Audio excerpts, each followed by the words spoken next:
Hello, how's it going? Hi, Creamy Jade, how's it going? Ooh, you do? Nice. Have you started it all yet? How does this sound today? I moved the microphone.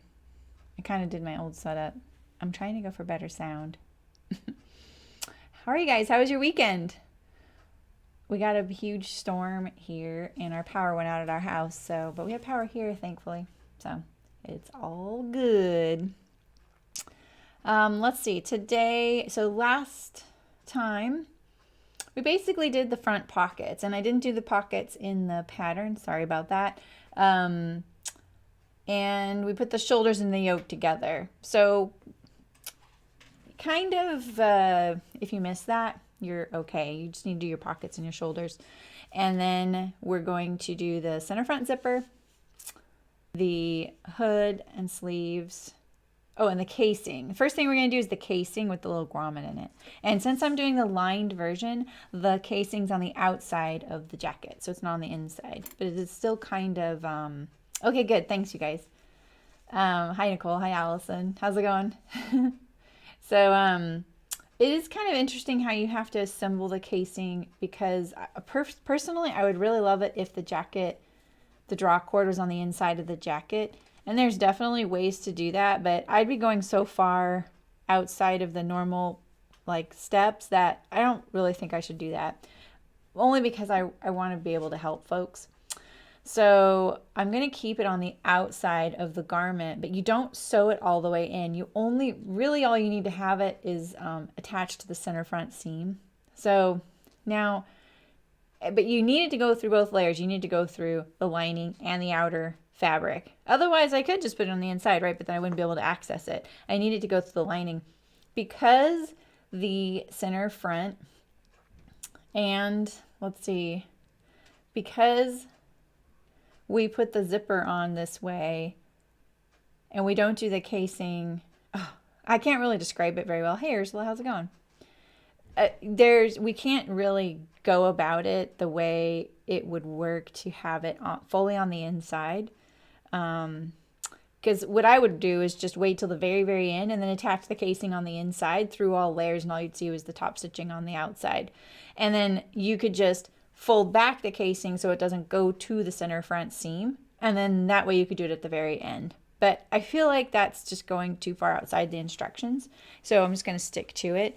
And then you just need to have the casing into the center front seam so that you can sew the zipper up, but you don't top stitch the long edges of the casing. You just kind of baste them to the jacket, because you do that at the very end when the lining's attached. Hopefully that was a better explanation. You'll see. But we do need to attach the grommet first, because there's kind of no going back. You have to kind of do that first, and I'm going to do it to the casing. So I have my draw cord here, and I have my casing pieces, only pieces I haven't really touched yet. So you can see, is it bright enough for you guys? You can see I have my yoke seam here, and I did the pockets. What I did was pockets with a welt with a flap, so that I still have the look of the Kelly Anorak, and then I still made the snap in as well. So it still has that look with that pocket flap. I just didn't do the patch pocket, the gusseted patch pocket on the outside, mainly because of this raincoat. I'm going to be making this into a raincoat and waxing it and making it waterproof, and that would just be a lot of, extra bulky stuff to have to try and waterproof. It's already, all these little edges and stuff are going to be kind of tricky.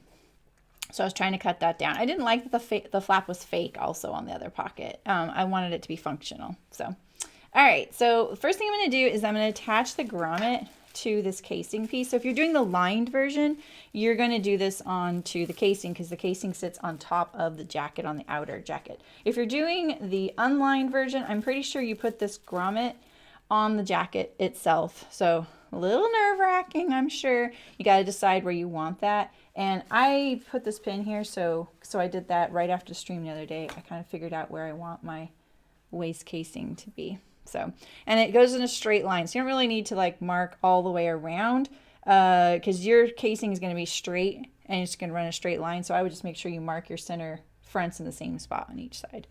All right, so let's attach some interfacing to this piece. I don't know if there's a mark for the grommet on here. I haven't even looked at these pieces. I do have a, oh, I had to cut my back, my back drawstring thing in two. So I had to put a seam there because I didn't want to waste fabric doing this whole long piece where it was. Hey, Michelle, how's it going? Good to see you. Sounds HD, is that what you said, Nicola? I just have the microphone right here. I used to always have it that way, but it makes it really tough to swivel it because it has to go between my thread spools and under my thread cradle. So I can't really pivot it around for the iron. It's kind of tricky. I can't mount it to the machine. The best thing would be is if I could mount it to the machine, but then you'd pick up every noise my machine made. It'd be pretty ugly. So, all right. So let's see. Here's my front. And I didn't trim these seam allowances down either because I feel like they don't even seem like they're 5/8 to be honest. That would be a really narrow casing. I feel like these aren't 5/8 and that's why I didn't trim them down. Because I've trimmed all my seam allowances down to 3/8 except the neck and the hood. I did 1/4. And that's just my personal preference. I feel like it's easier to sew curves together on a smaller seam allowance. So that's why I did that. You don't have to do that at all. But just note that if my seam allowance looks different while you're doing it, that's why. So don't pay attention to that. Just do your normal seam allowances if you haven't trimmed anything down. Okay, so let me put a piece of interfacing here. Whoa. Oh, what did I just do? I don't know what I did, but we're okay. All right.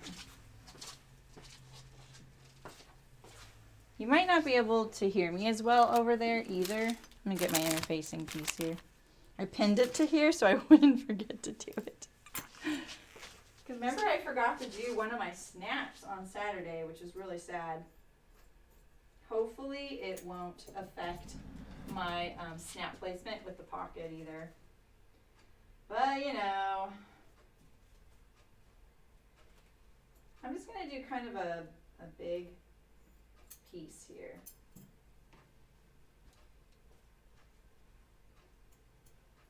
So what are you guys working on? Is it cold and rainy where you guys are? It's really cold here, even for California. I'm just kind of winging it here. This interfacing is kind of dirty, huh?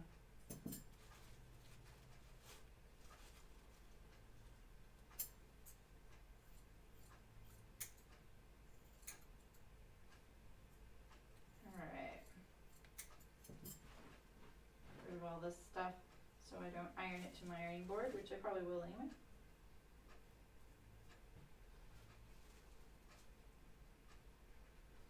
Up and up.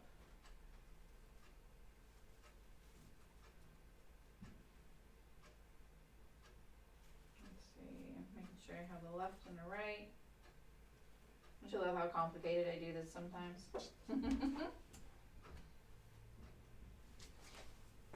Snowy. Hey, Sydney, happy Thursday. How's it going?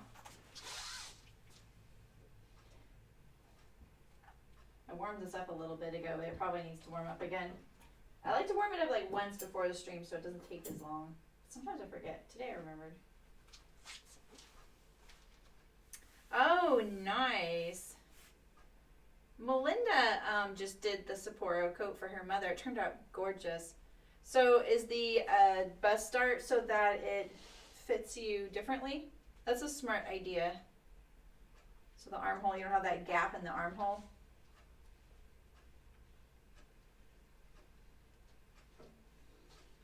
Here we go.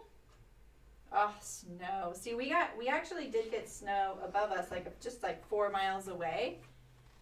And now we have 3 creeks on our property right now. Usually there's just 2. But the little dry one going down the middle, which just usually comes and goes apparently. It's our first year there, so I'm not quite sure. It is now a little creek.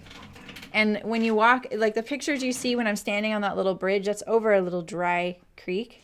And now it's not dry. So it's kind of cool. All right, let me move my draw cord there. All right, let me look at the directions again. So let me see also in the instructions if it says a certain number of inches to place it. Let's see here. So we're at page 15 of the line sewing instructions. Really, Sydney?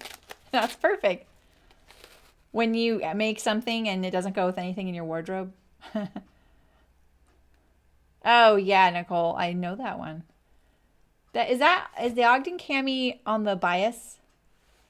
Hey, does anyone know anything about Sewaholic patterns? Curious. Are they still operating? I'm not sure. So when I first saw this pattern piece in the instructions, I saw that O right there and I was like, oh, you put the grommet on the casing. That's actually the name, the letter of the piece. So if you have the unlined instructions and you get confused by that, that's not where your grommet goes. That's just I'm pretty sure it's the letter O in your instructions as well. So at first I was like, oh, okay, that's where the grommet goes. It's a gigantic grommet on there. And then I realized, oh, no, that's just the letter of the piece. And on the lined version, you actually do put the grommet on the casing, so it would have been okay, but on the unlined, you don't. So it's not on the bias. Yeah, but it could help. Why are you nervous to pat? Once you cut it out, it's all good. Oh, I wonder why. They do the Granville, and someone emailed and asked really nicely if I would sew that, but I don't have that pattern. And they said that the collar and collar stand were really tricky. And it's interesting, she sent a screenshot of just that little section in the instructions, and I was looking at it, and I was like, oh, I haven't sewn a collar like that. So what you do is, like if you've seen my video, what I do is I finish my last stitches on the outside of the shirt, not the inside, so that you have control over that seam and you don't have to worry about catching the fold on the inside. My throat is kind of dry. And there's another way to do it where you do it under the collar, like at the top of the stand on the outside, so that when you turn down your collar, that little open seam is covered by it. And that's how they do it in those instructions, which I thought was pretty ambitious because it's kind of hard to explain that. And it's not entirely necessary, but it does give, it's just one way to do it. It's a pretty nifty trick, but I feel like that's all it is. It's kind of a trick. You'd probably do it more on like really nicely tailored shirts and things like that. So not that you don't want your shirts nicely tailored, but I just feel like it's a little bit, it's kind of finicky. Everything has to be perfect for it to go good. So it's fun, but not my preferred way for sure. All right, so first the long run, oh, 1/4 inch. All right, see, I'm glad I didn't trim down these seam allowances. Mark placement of drawstring opening on the right side of the jacket using pattern markings. With the right side together, sew front drawstring casings to the back drawstring. Okay, yeah. Install grommets as indicated. So my problem is that there's no indication. Am I missing it? There's no indication. Right? There's nothing on there. Yeah, you can do it, Nicole. If you don't want to match it, you could just put it on the bias. Although a lot of people do that too. They match it on the side seams, even if it's on the bias. Install grommets as indicated on both sides of the casing. Well, I don't see any indication. So I wonder how far away we want this from the center front seam, because it doesn't tell it in their online instructions either. Kind of weird. Because I know that you need, like if you look at this picture, you can see, well, maybe you can't. Let's see if we can see on the back. You can see that, you know, you've got to have it a certain amount away. Like that just looks like a normal, like 1/2 inch or something, right? So are they indicated on N? Which piece is N? Well, this is the back. This is the back casing. So you wouldn't do them on there. And this is the fronts. Boy. And I don't have the front pattern piece handy, but you're supposed to put the grommet on the casing on the lined version. So if it's on the front, maybe there's a picture of the front. We can see if it's on there. I don't know if they show their markings like that. I'm going to guess they don't. But you never know. Let's see. Oh, it looks like they might. That's weird. What the hell? Sorry. I'm not going to find the pattern piece. Dang. I just thought I was ready.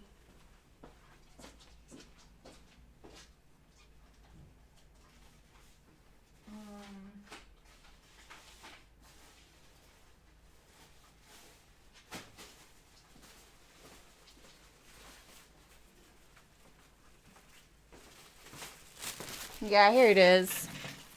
All right, so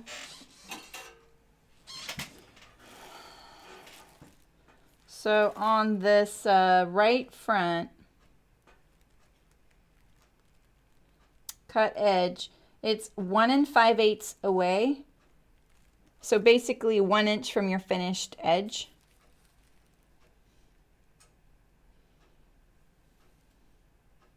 What's interesting is that it's the same on for the left too.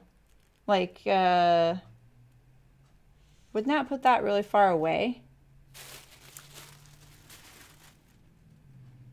I'm confused actually. You know what I mean? So this right here is the left front seam, right? So this is the seam that goes to your zipper. I don't think you put that grommet really far away from there. I think it's the same distance away from this cut edge, because I actually made a sample of the zipper. So, you know, there's that front edge right there. You don't fold anything back. That's it right there. So be careful putting your grommet in. You may have your grommet on this side really far away from the front, and this one would be, you know, 1 inch away. So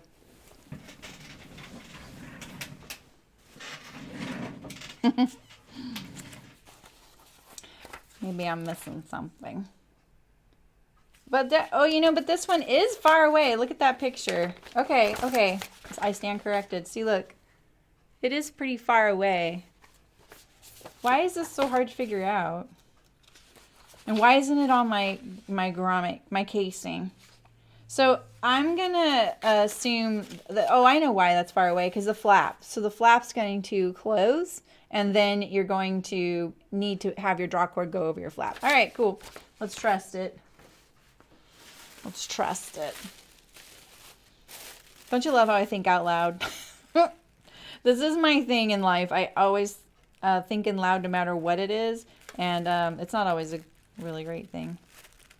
I process things out loud, even if it's not a two-way conversation, you know. All right, so the other side was 2 7/8, so we're going to do that on here, and we're going to get our hardware out.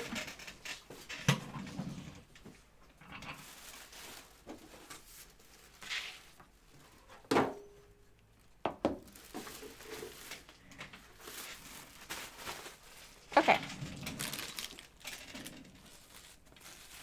So I'm going to do this, and then I'm going to put my seams in. Mainly because it doesn't matter, and if I'm gonna put my center back seam on this one. Oh, I haven't changed my thread over yet. Whoops. Let's change that. My machine's not even on yet. Oh, okay, Sydney.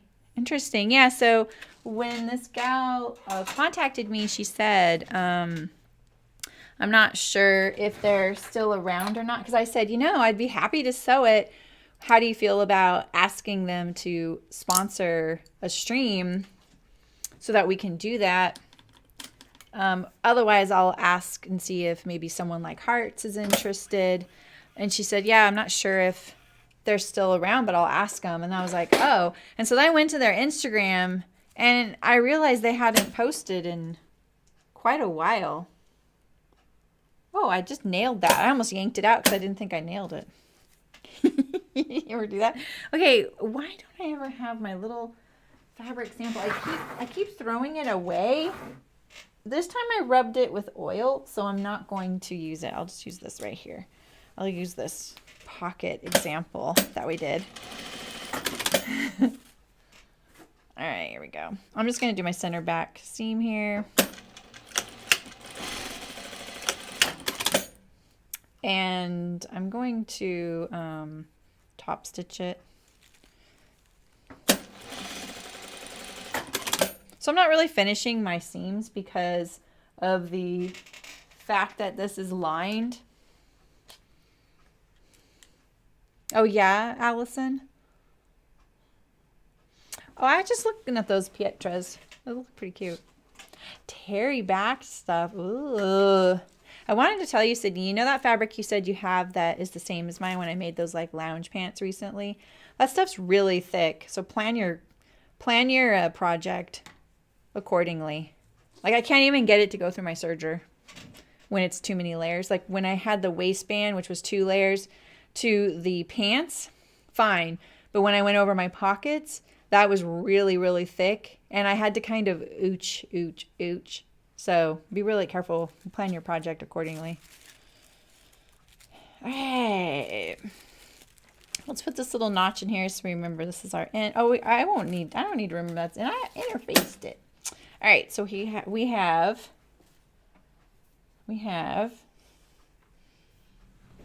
left and right, and then I have my chalk, and I keep putting my ruler away.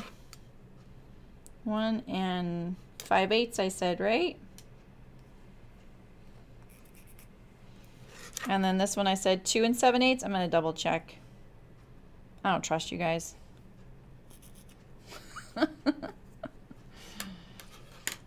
Yeah, you have to have that flap go over. They don't do their flap in the way I've done them before. So I wanted to make sure I understand the way they're doing theirs. So it's probably good we looked at that, huh? What I want to do is look at this right here. So, and actually I don't want it 1 5/8 away. I want it 1 1/4 because I already trimmed, or I want it 1 3/8 away. That's what it is, 1 3/8.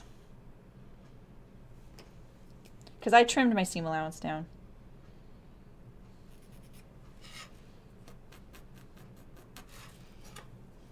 And then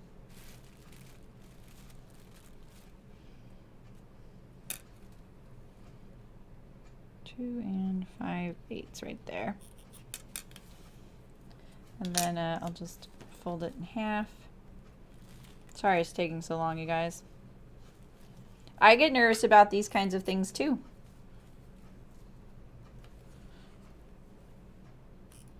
I tried my pocket and my zipper before streaming, but I didn't try anything else. Mainly because I didn't understand the zipper instructions at all, and I really wanted to make sure I didn't mess up. So, oh yeah, that'd be great, Sydney. So just know, like, because you're not adding probably pockets to those seams where you're sewing your cuffs, you're probably fine. But my pockets, in fact, I only did a single layer of pocket, but on the pocket opening, I faced the edge, and that's where it got really thick. So it was the facing the pocket, the pant, to the 2 layers of the waistband. So that was 5 layers. That stuff's really thick. All right, so we have this, and where's my, oh, I think I stole my hole maker. But I have my awl, so we'll try and use the awl. I'm all discombobulated here. I got too much junk.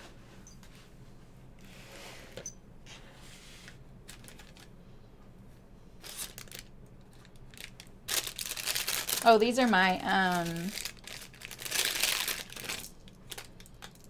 my draw cord thingies. They're heavy. Fancy. Fancy. Okay. let's put our hole in here. Like this. I could actually, oh, you know what? Actually, I think, yeah, she gives you a die to cut the hole with this kit. This is from Maker's Fabric. And I'm nervous. I need this and this and this. What's my backup plan if things go wrong? I cut out another casing. Okay, apparently I have to do a lot harder than that.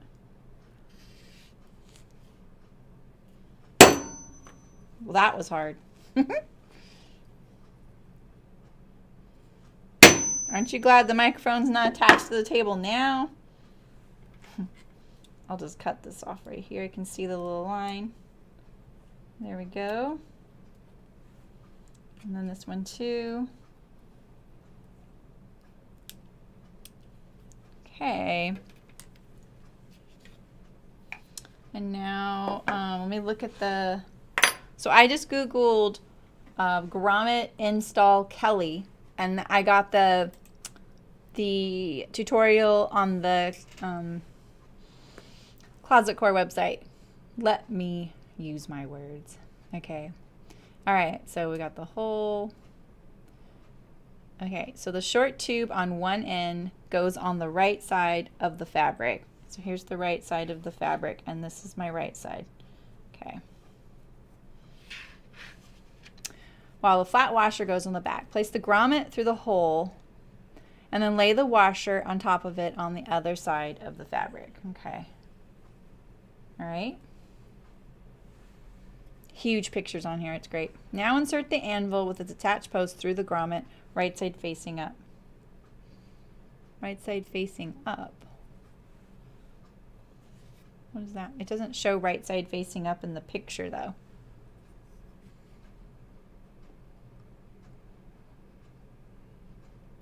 Right side facing up. Now insert the anvil with its attached post through the grommet, right side facing up. That's not what they're showing in the picture though. It's the back side of the fabric. Grommet set in the floor. Okay, so then you're going to put your, see, it has like a little hole here to go over here.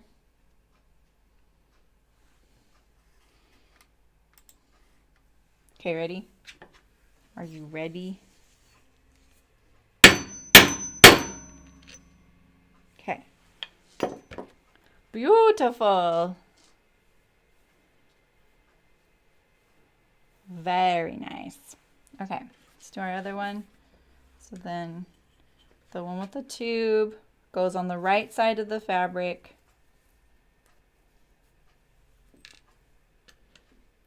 I'll do that. And then the washer, they probably meant the right side of the washer facing up. Because yeah, you would want to see the right side. Ready, one more.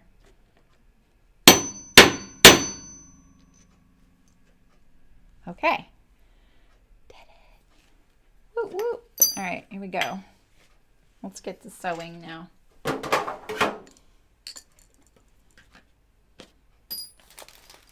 That was pretty easy, huh?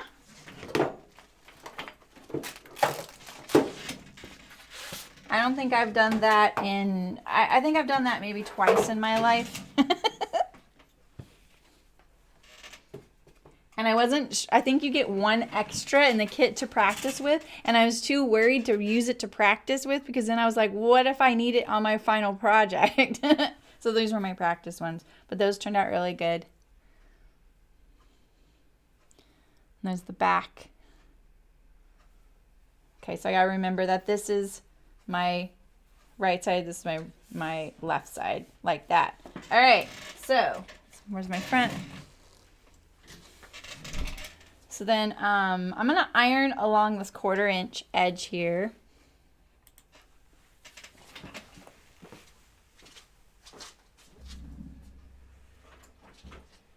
If I can turn the microphone maybe just facing me a little bit.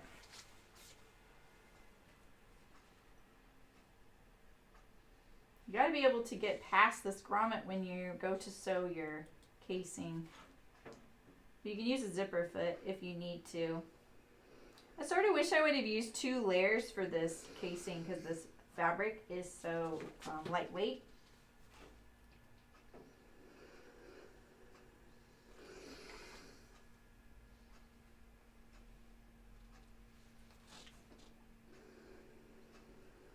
Okay. I haven't done my side seams yet either. But I'm really just worried about the center front because we got to catch it in the seam we're about to sew the zipper on.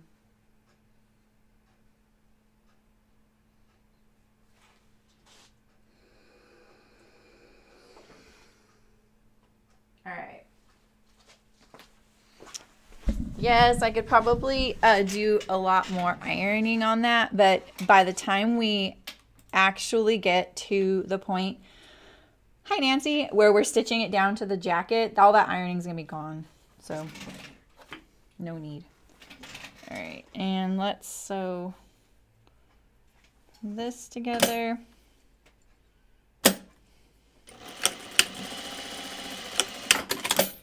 So this is where I kind of want to lay it out and make sure it's all fitting because really the center fronts now are fixed in their size. So let's just check it. So this is the longer one, right? This is my left front. I lost my pin.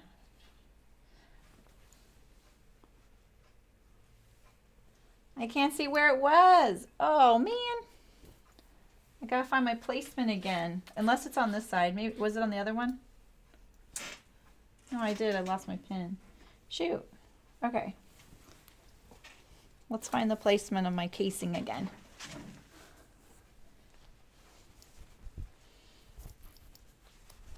The tricky part about this is that you want to make sure that your side seams are lined up on the sides here. You could pin them together,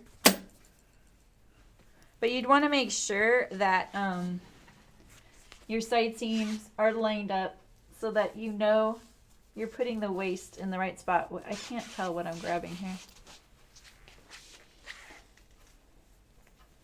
Oh, you got matching ribbing. That's awesome. Yeah, I think that's a great idea. You could even do that on the top of pants too. Okay, that's matching, right? Like it's kind of lined up. My sweater's kind of bulky, huh? I feel like this one is.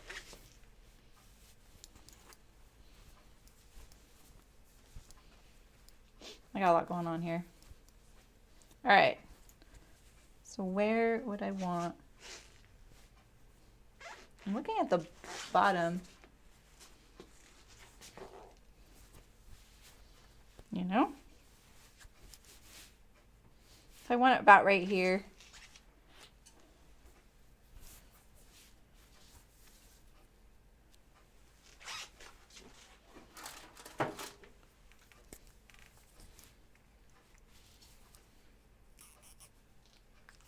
Can't lose that.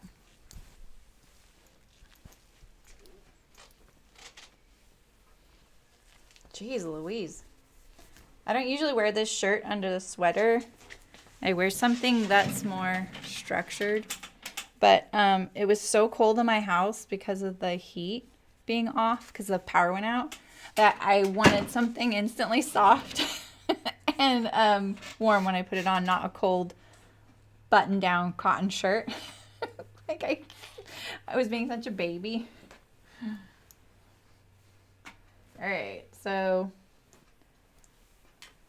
it's a lot of jacket.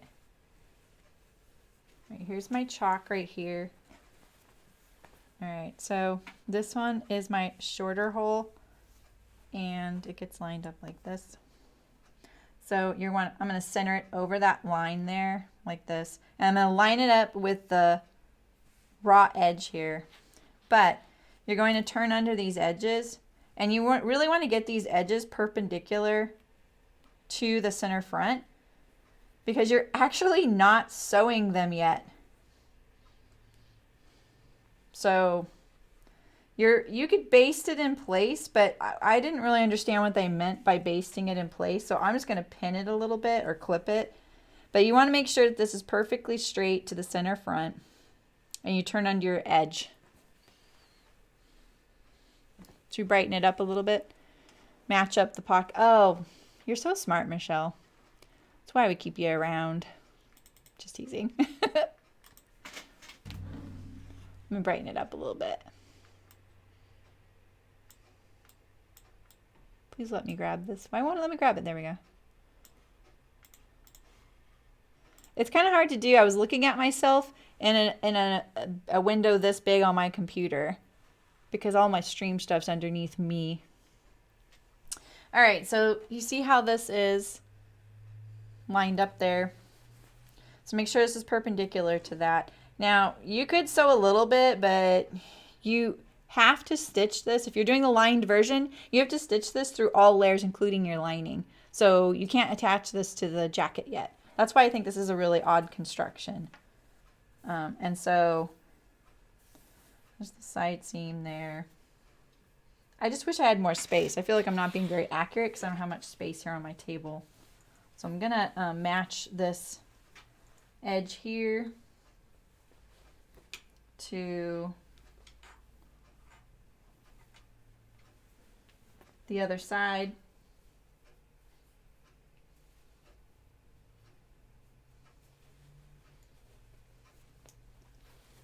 You can just go from the yoke seam down if you want.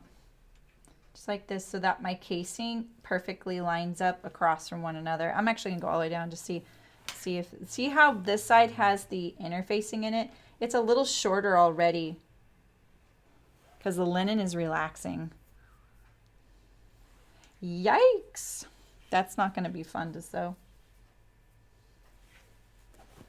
Oh my gosh, there's so much jacket. It's my pet peeve of when it starts pulling off the table. So we'll try and get this across right there. And I'm gonna do a little notch right there. And remind myself this is the notch for the casing.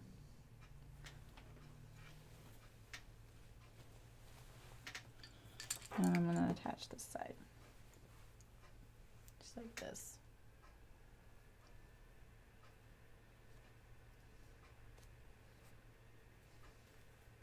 Technically, we're going to be sewing the seam first, so you could put the pin perpendicular to it. All right, Michelle, maybe I'll try it on again. And this time I'm going to pin my side seams. That's what it felt like to me too. And then it looked okay on one side, and then the other side looked like the hem wasn't lined up. I'm just going to use clips. This way it won't catch on my sweater either. Like this. Just we'll do a few.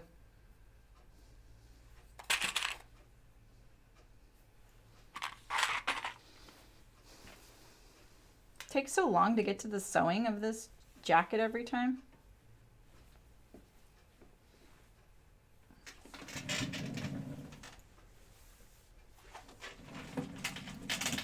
All right.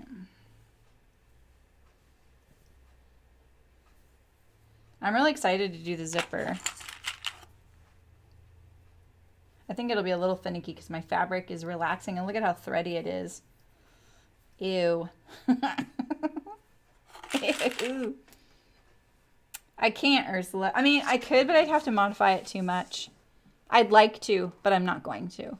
Mainly because I would have to do the casing last on the inside of the garment, and I would also have to back it off of the center fronts, because in this method the seam gets sewn into the center front seam, and so I couldn't do that first because my lining isn't attached yet.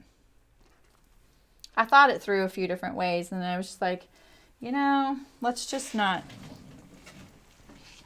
make it so much more complicated. I already made so many mods that I don't really want to scare people off of the sewing.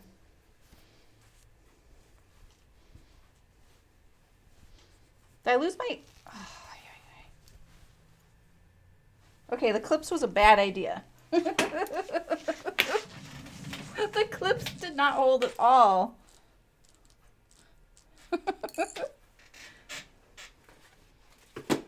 What do I keep doing with my... Oh, it's way back here. I can't see my pin cushion, so I kept going, where's my pin cushion? Sorry, guys.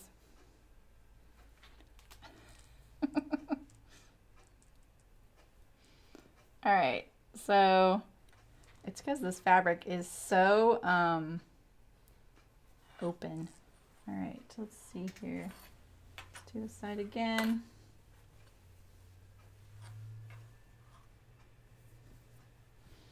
There's my clips. Maybe it's just not thick enough. Oh well. It was a good idea at the time. I'm gonna double this so that's a little thicker.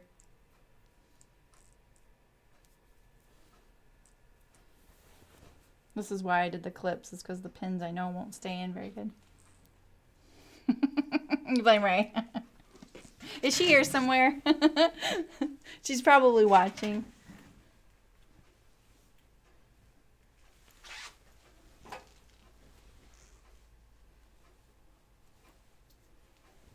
Okay.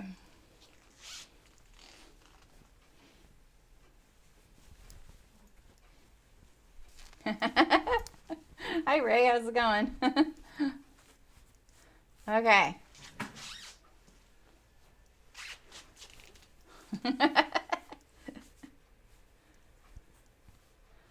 Okay, here we go. All right, that's pretty good still. Okay. Thankfully.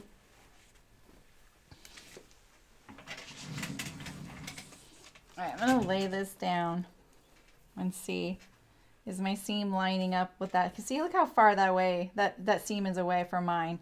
Well, that's what I thought.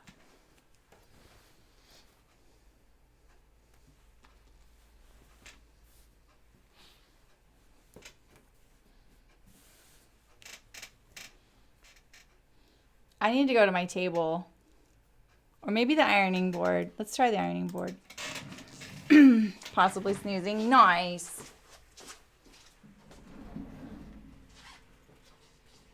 I just need a little more space here.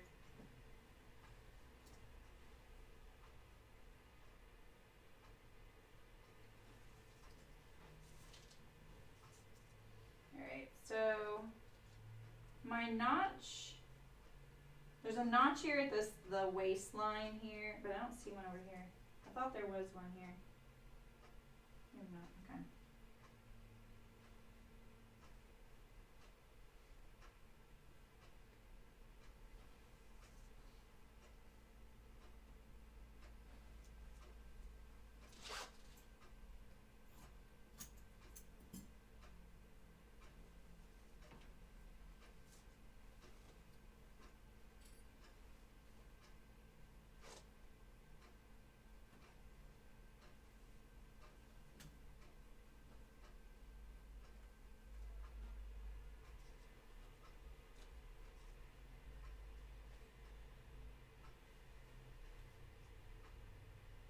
This is my scientific method for doing this.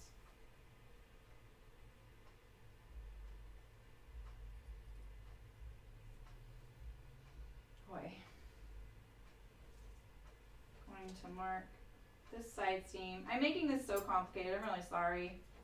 I should have just done this before, but I literally was just kind of at that point. I remember when we were cutting this, I was just kind of like, I'll do this later. And I should have just done it then, really, to be honest, you know? Alright, so let's get you over here.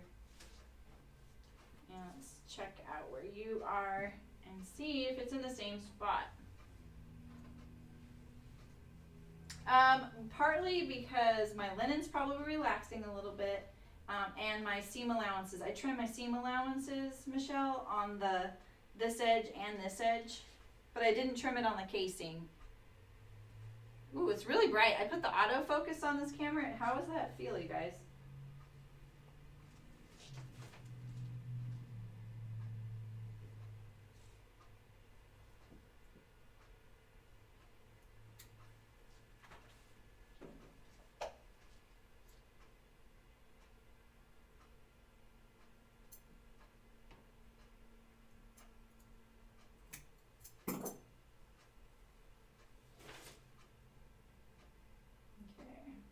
goes.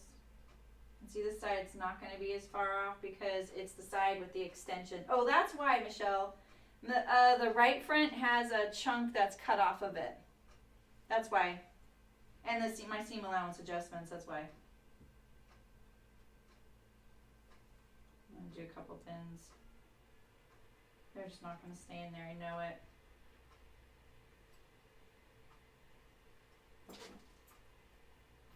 The right front and the left front are different.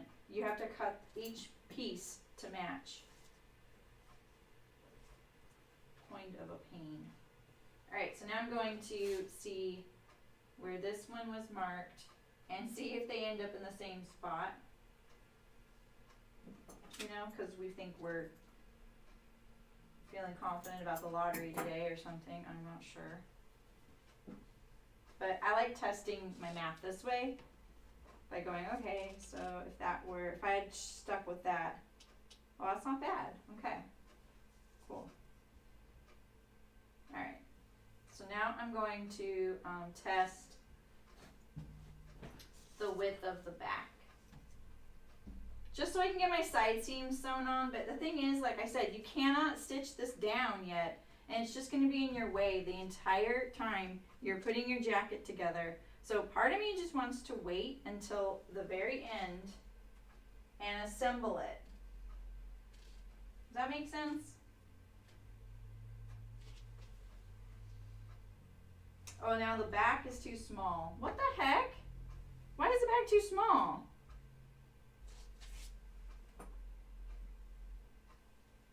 By a lot. All right, well, that's good to know. We'll just do this. And we will make that pack. We can cut that out later. That's okay. Yeah, sorry, you can't hear me because of the mic. Sorry about that.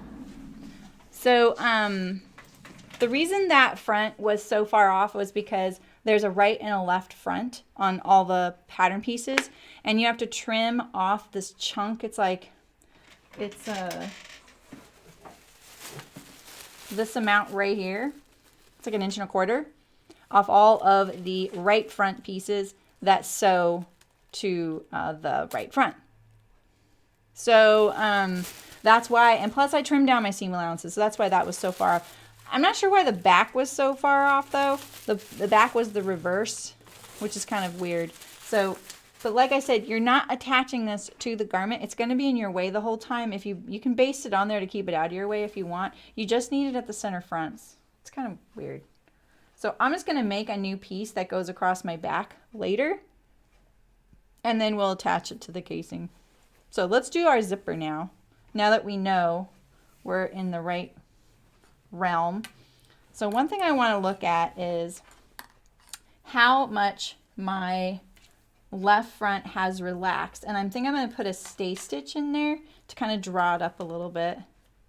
But the thing is, I don't want to get puckers. Let's see that. See how much different that is? Ooh, that is relaxed a lot. I can get it in there, but it doesn't really make me that comfortable. You know, look at that. That's a lot.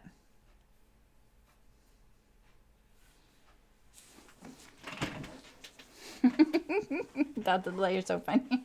Oh my gosh, I so know that. Okay, I could put a piece of a interfacing. I also noticed like there's puckers right here. I don't know why that is. Can you see those? It fit. I didn't pull it. I'm not sure why. Maybe just all that top stitching. Yeah, I think the stay stitch is a good idea too.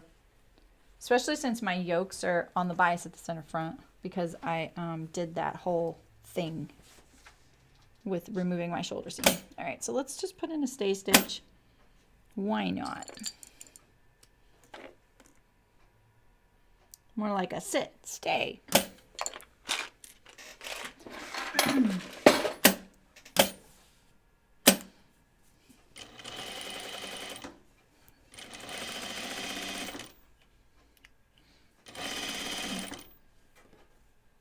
My machine sounds different, but I think it's because my brother helped me get the throat plate off.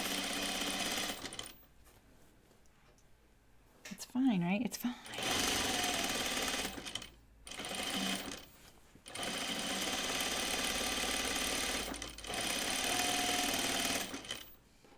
Doesn't it seem slow? Maybe it's cold.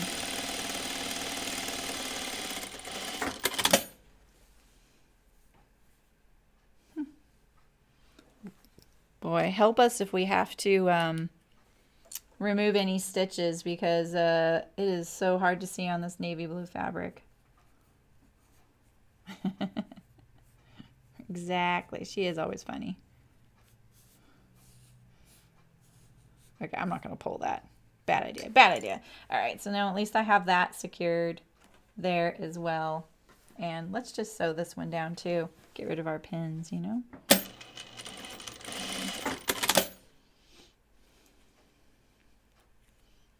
I just want to make sure that it stays perpendicular. I find this so fussy. Especially because now I'm really worried that my waist casing front, when you're looking at the jacket, it'll go like this. I know, right? That picture? It's quieter. That's funny because the microphone's so close now. It definitely was making, I could tell, some sounds of strain. Yeah, and when I got my machine, for some reason those screws on the throat plate were so tight I couldn't remove them. And usually I would remove them every month and clean it out in there. And I couldn't. I had tried several times and I was starting to muck up this screw right here, and I didn't want to hurt it. Because then I was like, well, if I hurt this screw and I can't see my mechanic right now, what am I going to do? You know, and so I just left it. And then I mentioned it to my brother, and he was like, oh, heck yeah, I'll come on over. And he came over 2 nights ago, and just with the help of my funny little screw. So I have this funny little screwdriver that the mechanic gave me so that you can put it somewhere under, because this has a machine head. You hold your finger here and then you can twist it like this. It's made just for a tight spot like this, but it's so narrow that it was chewing up my screw, the slot. You know, so all right, let us put our zipper in. So we have our sample that I made, and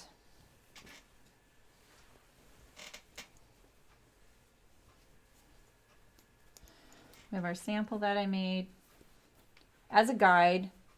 And I wrote the pieces on there. So maybe this isn't confusing for you guys. But it definitely was for me. And I think mainly it's because of how they named these pieces. Like this says, J says right placket, but it's not a placket.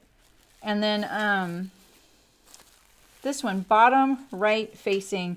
Do you know how I tried to... Oh, that's interesting, Michelle. Yeah, I was a little worried about... There's a lot of oil. You bought... Oh, yeah, exactly. I want replacement screws. So this one says bottom right facing, and my brain could not wrap my head around what this meant. And I could not figure it out because it's not the bottom of the coat and it's not a facing. And so I was like, what is this? So instead of, usually bottom and top can mean things as in like the top of the garment to the bottom of the garment, but they can also mean layers, right? Top pocket, under pocket. You don't ever say bottom though, you say under, top and under. Then you can also say things like this right here. These pieces here are zip extensions and flaps and maybe a facing, but none of these act as a facing. So they are actually zipper extensions and flaps. So you'd have like your left flap, your right flap, your zipper extension, maybe your extension facing, and that's how you would name these. And that's why I was having a lot of trouble figuring out the directions, and I had to sew one myself. And I actually was like, oh, I get it. I see what they mean. And I wrote it all out, and I renamed all my pieces, and that was wrong. So, I figured out it was actually quite easy to sew. I was just overthinking, maybe. I don't know. So let's see. Let's put these in order. I kept my pieces with me here. J, K, L, and M.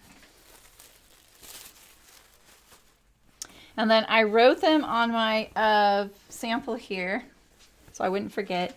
So this is J, and this is the piece you cut on the fold. K is the zipper extension under here.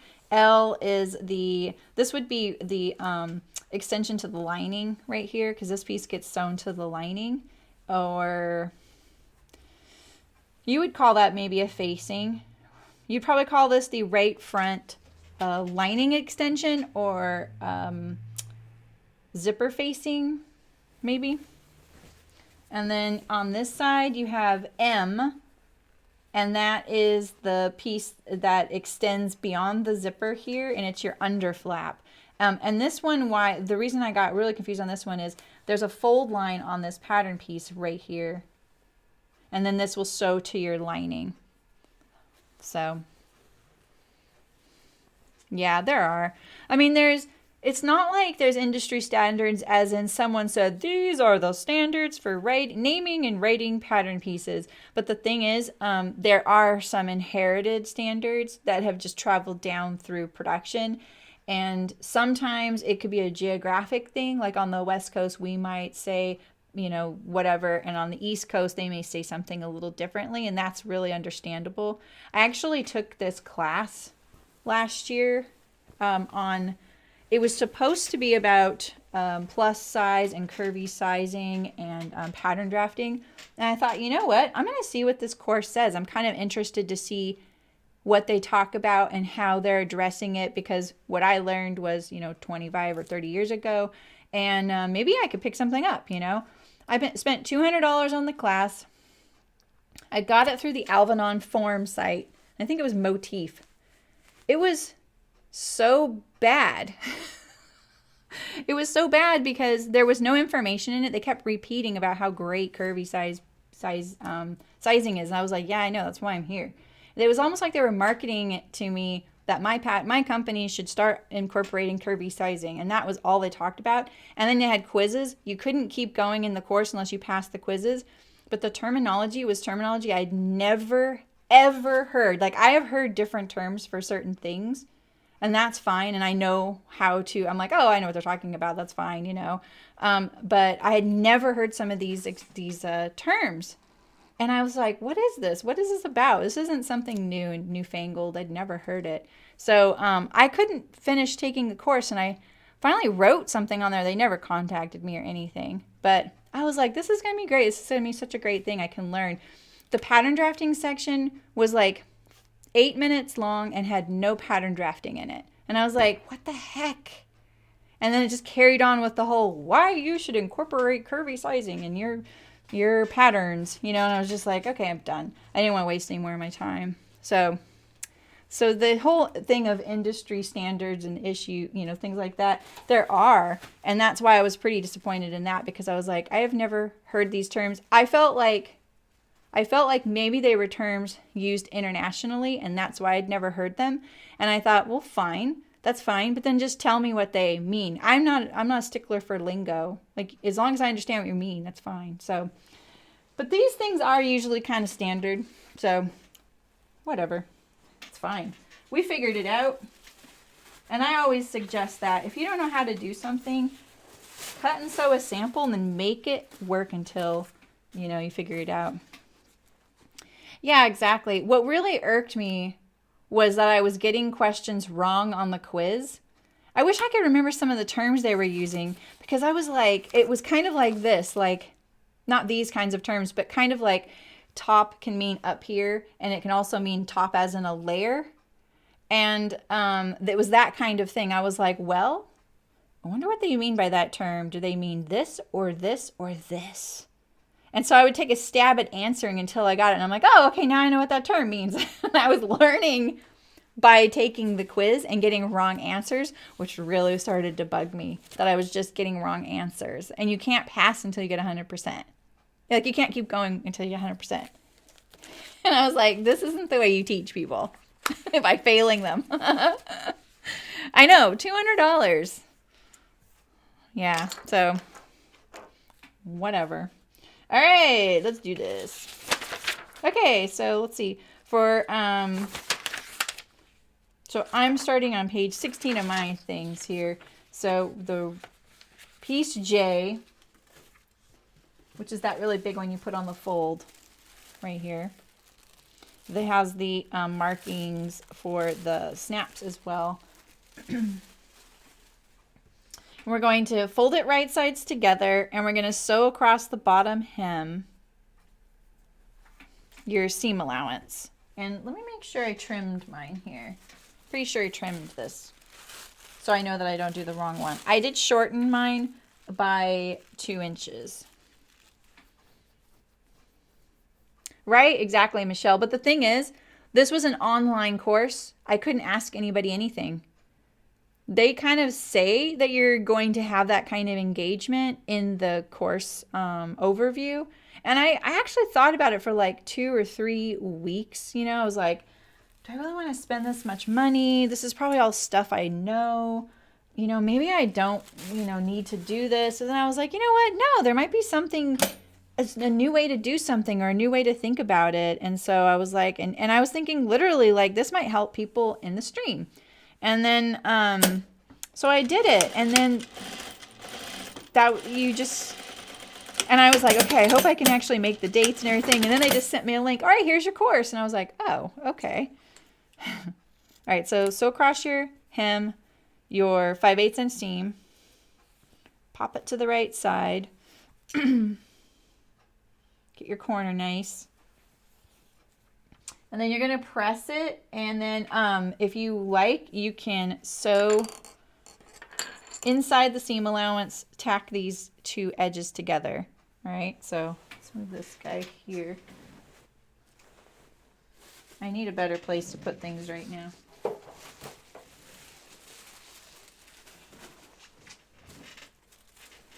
right, so let's iron this. I'll try and turn the microphone a little bit. I was misled on the course. Yep. I know, that did sound like they were trying, throughout the course, it did sound like they were trying to sell me something, but they weren't. That was the weird thing. They were trying to sell me the course. And they had some really top people in the course that were like, this is what we do here. Observe this person doing highfalutin, draping and garment construction. But then they never talked or showed how they did it. So.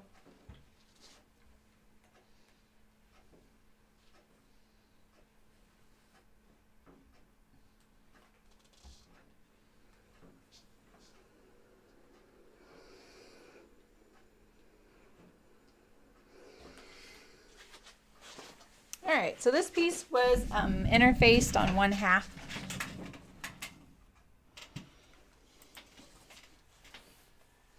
I don't know. They were actually, it seemed like very, very well-learned people in the whole thing. Like these were not people who didn't know what they were talking about. They just weren't talking about anything. That's how it felt. They just weren't talking about anything. And I thought, and I felt kind of bad. I'm a finisher, like I'm a completionist. And I remember the first time that I allowed myself not to finish a book I was reading. It was just so bad and I hated it. I was dreading it and I couldn't start another book till I finished. And I was like, why am I doing this to myself? And that's kind of how I felt about this course.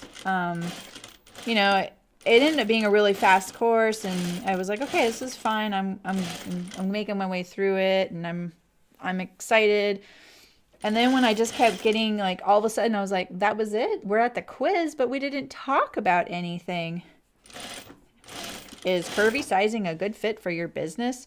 Yes or no? Well, there was only one right answer, And then other things that I was like, I don't know. But the thing is, someone else was raving about their classes. I think it was Minimalist Machinist.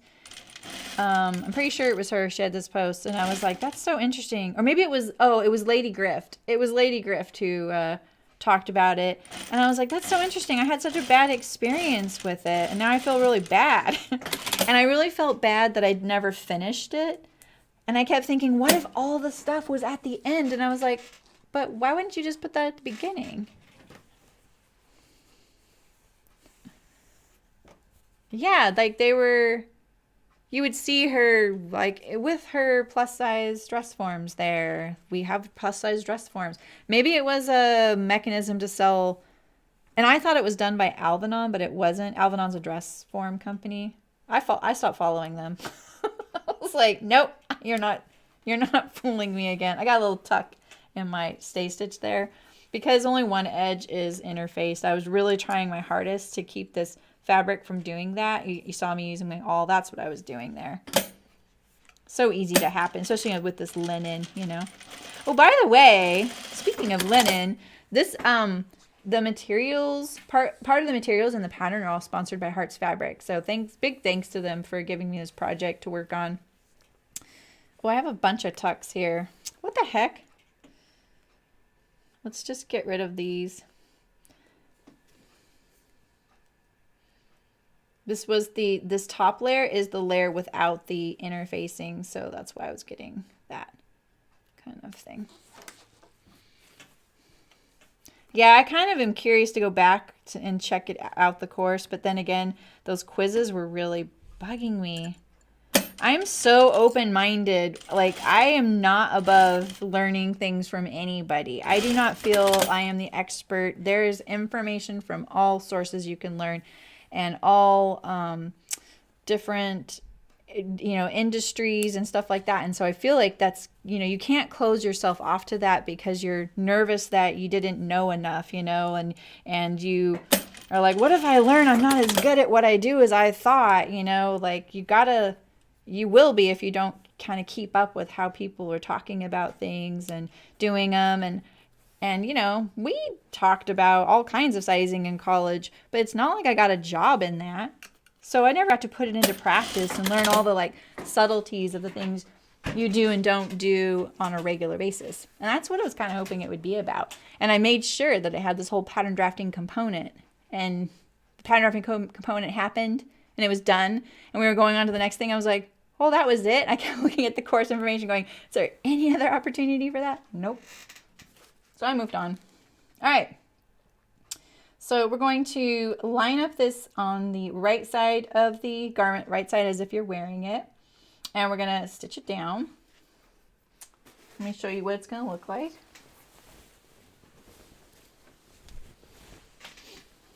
This is right here where we're at. So we're stitching this placket down.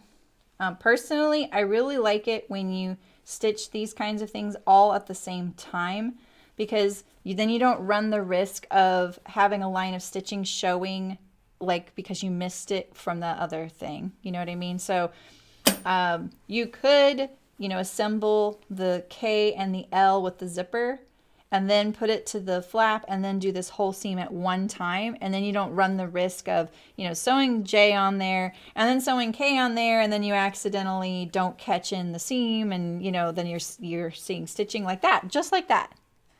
You're seeing stitching from J because you didn't catch it in.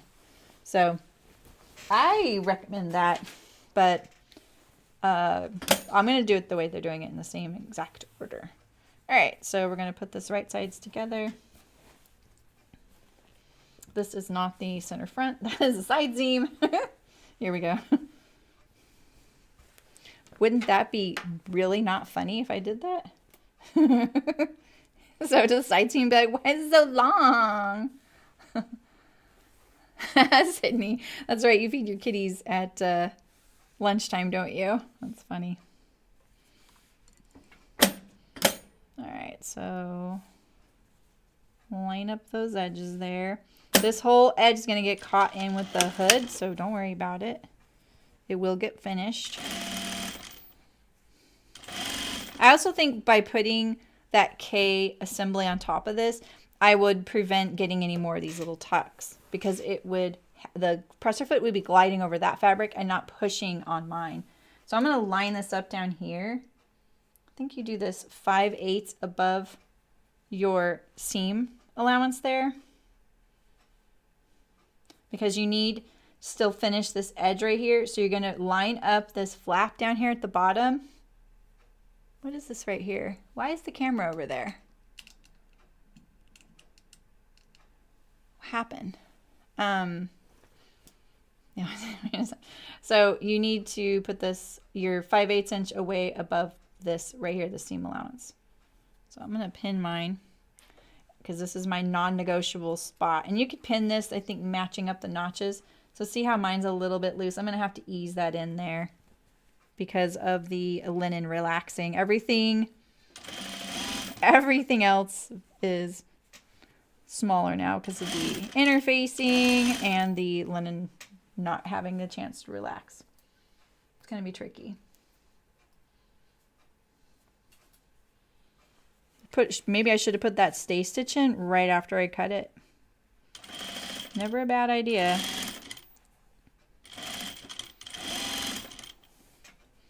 Don't really want puckers on my center front, you know, but this may lead to a few. All right, and so I'm getting to my waist casing. So like I said, just make sure that waist casing is perpendicular to that seam. You don't want it to like droop a little, and then when you go to sew it straight, it's really hard to get it in straight.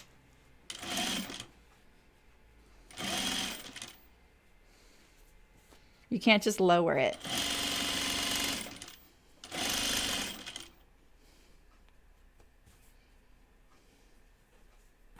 Pocket bag. Oh, actually, I want my pocket bag to go to the center front. That's right. So I need to do that because mine is the welts.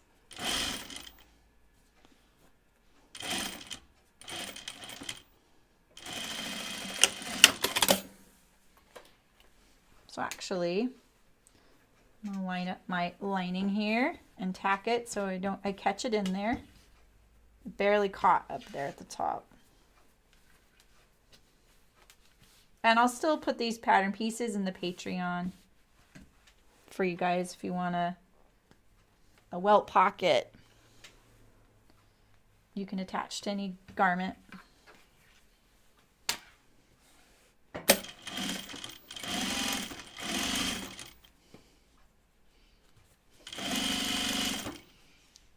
I gotta barely catch that. Oh, barely caught that. All right. It'll be in the lining.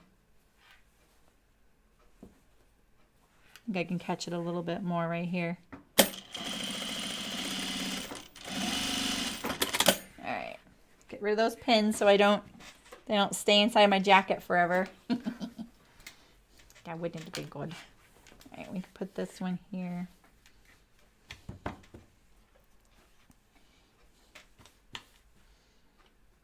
You don't probably have this because you did the patch pockets. You don't have to worry about these. Okay. All right, so now we have our K and our L.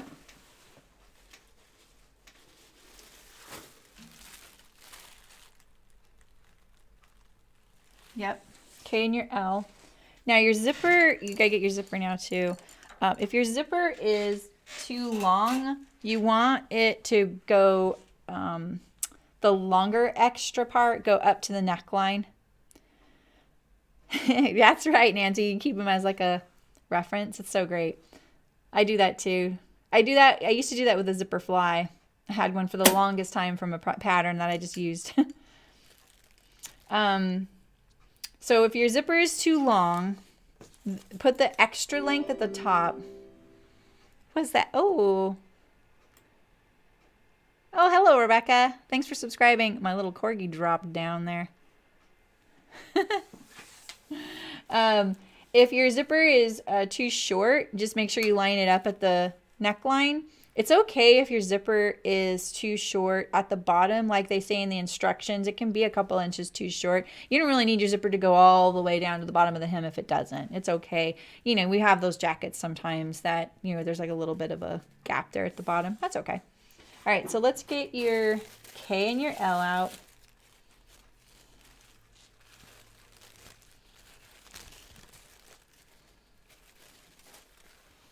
All right, so here's my L. Here is my K. I was just looking to see, okay, yeah, there's the notch there. That's how it goes, just like that. Shortened mine 2 inches, and my seam allowances are smaller. This is just a extra paper right here. That's why mine looks so much narrower. So there we go. And then I got my zipper. And then I think the first thing we're gonna do is gonna attach this to K.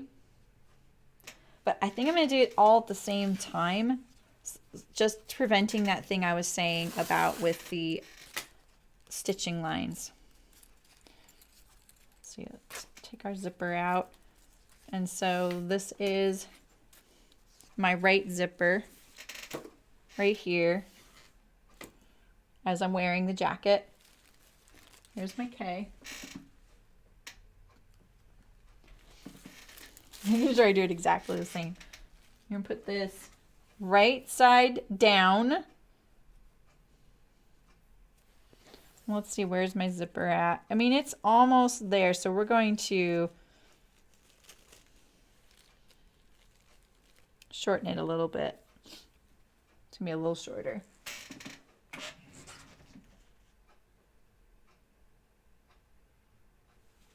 I want to see if they give you a guide for that.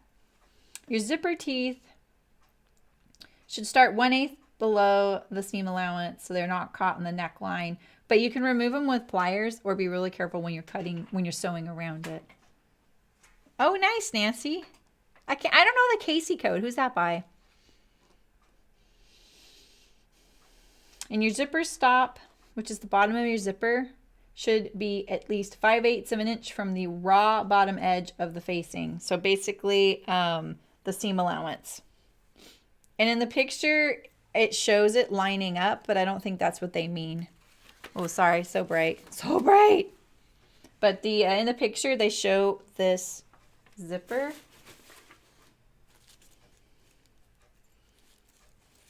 lining up down here, but they say to do it 5/8 of an inch above your seam. Okay. All right, so face down. So basically right sides together. Oof, mine is so close to matching at the top edge. Kind of a bummer.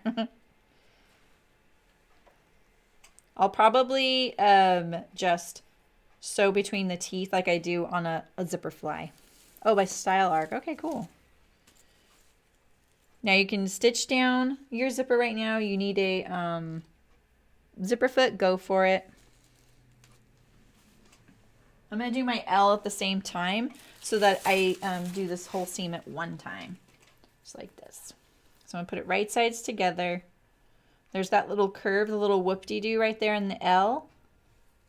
See that? We're going to line up these edges.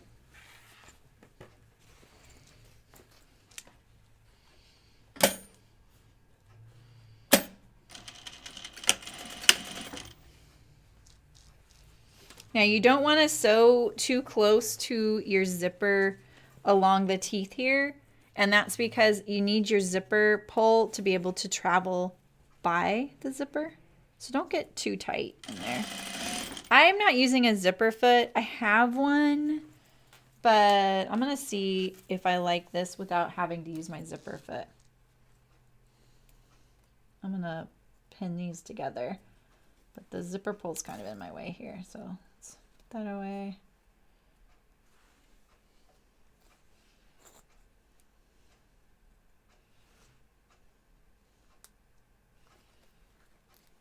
I'm making that look hecka awkward, aren't I? There we go.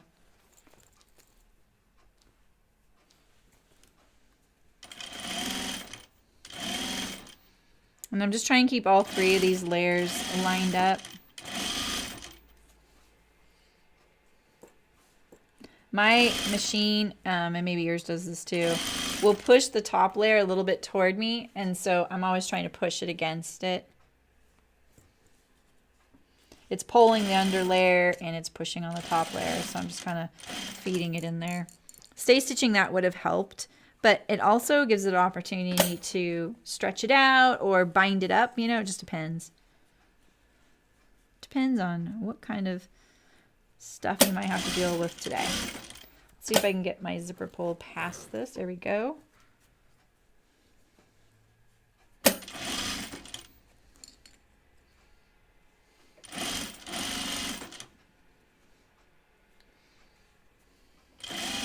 Thankfully, both these edges, I think I just got to tuck there, are interfaced. So that's kind of nice. It's more consistent.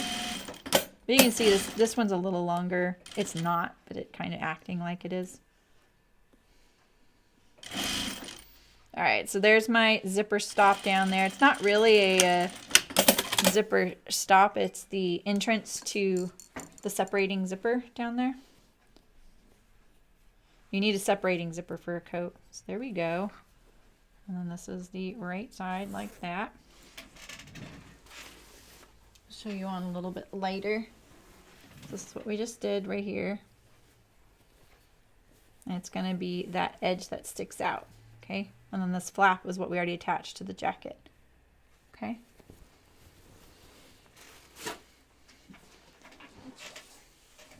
Pattern says it's challenging. Ooh. I want to see it now. All right. All right, make sure I'm not skipping anything. Okay, so now we're going to attach it. Stitch top facing. Okay.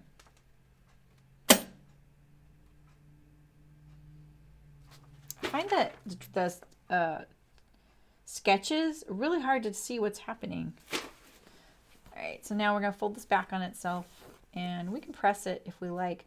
But what we're going to do is we're going to sew this piece here, which was K, and this was L, to this facing, or the flap here. Okay, just line up all those edges up there at the top.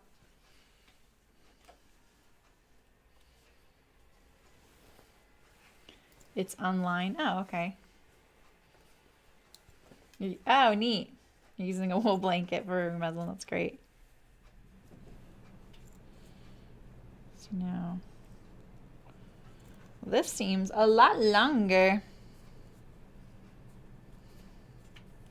Why is that?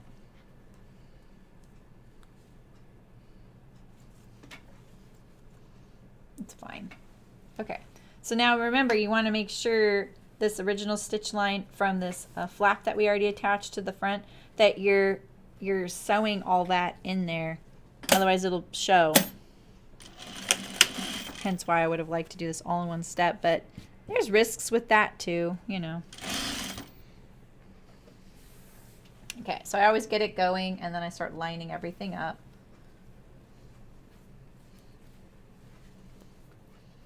Kind of give myself some guides.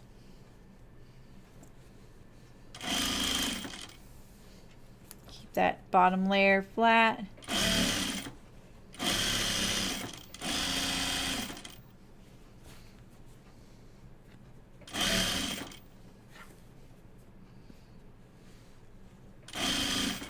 If you're doing a heavyweight fabric, you know, it might be kind of a bulky thing. Getting kind of a lot of layers at this point. Even my flimsy linen is feeling pretty bulky right now. I'm not sure I go all the way to the bottom edge here. Meaning, I don't even know if my stitching goes all the way to this edge here. I'm pretty sure it does though. So we'll go all the way down.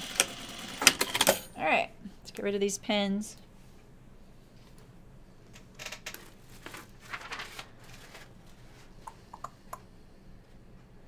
And I guess we don't do any top stitching or anything. I was kind of thinking you do on this piece right here especially. I think that would be nice. That looks pretty good. I caught all my seam, which is nice. This is my thread from sewing the yoke together, I think. And there's my flap. See, there's your casing just sitting there in the way. It's really weird. All right, but our grommet is far away from the flap now, so that's pretty good. How is the auto brightness doing, you guys? Is it changing a lot, or is it blinding you, or is it enough? All right, so now we're going to go to the other side of the coat, and we're going to attach the other side of the zipper.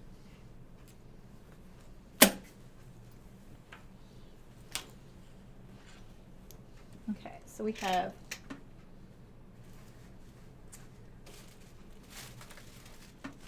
One more piece. It's your M, your piece M. And you have this whoop-de-doo on this one as well up there. And I'm pretty sure, yeah, I'm pretty sure you're going to sew your zipper to this like it's going to be a sandwich like that. And then this all goes underneath like that.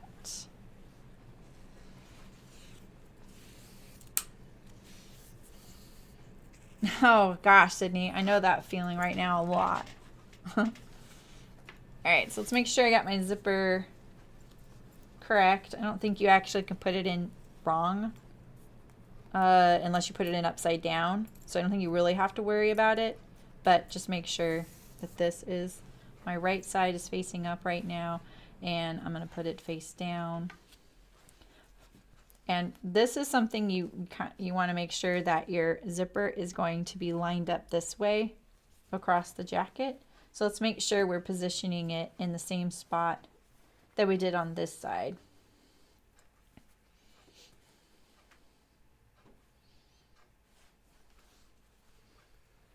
Because these are all like tricky things as far as the lining up go. And some of the things you can do are like to make sure that you get it lined up are, you know, increase or decrease your neckline seam. If your top is doing this, you might have to, you know, increase the seam allowance, but it's sometimes you don't just increase it on both sides. You'd have to like take that apart, lower the one side down, thus increasing the seam allowance only on the lower part and then leaving the same seam allowance on the top. So, you know, you got to be careful about that stuff. So how's this one? This one went, it lined up with this little stop at the top. That is a stop right there. I actually don't know the technical term for the bottom thing on the zipper. I know it's not a stop because the zipper doesn't stop there. It starts there. It does. It's not focus. It's the auto brightness. Just want to make sure. I kind of thought I'd try it out on the ironing, and then I was like, you know what? Let's just try it on the machine too. I'm going to do all 3 layers at once, mainly just because of that little thing I was talking about earlier with the stitching lines showing. So I'm going to line up. Obviously I like to line up my start and my stop, my bottom and the top. Wait, why is this? Why did I do that? Goes like that, right? Like that. I'll double check it.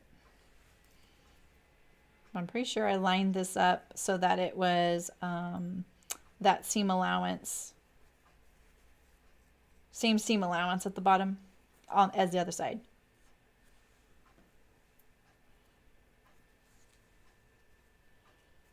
I don't know why I'm making this so hard on myself. It's because I didn't get to do this 5 times first, you know? That's why.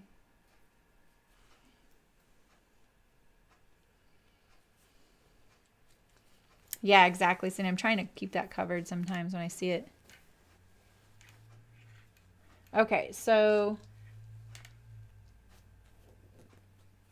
why is that so slack in there? Can I do it? Can I do it? That seems like so slack.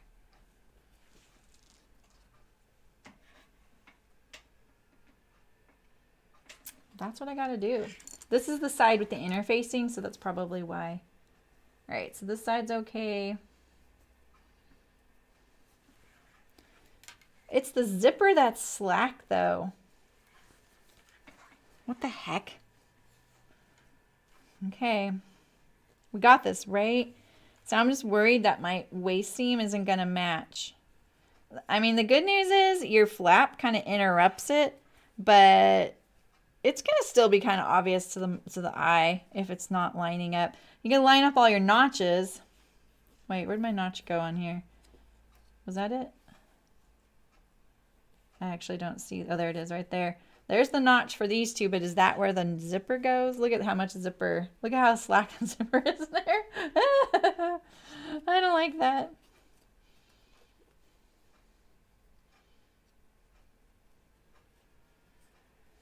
I'll just kind of put the difficulty evenly, distribute the difficulty. Evenly distribute the difficulty. All right, let's see. This is my midway point, I think. Let's see. Can I get...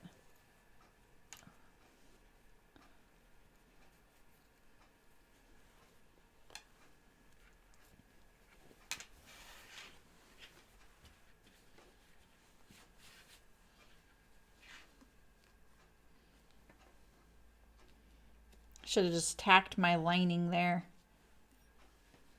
You know? Make myself have one less headache. But no.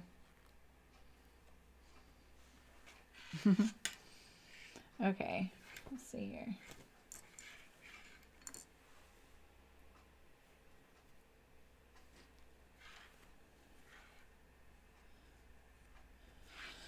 Oh, here we go. That probably didn't inspire a whole lot of confidence, did it?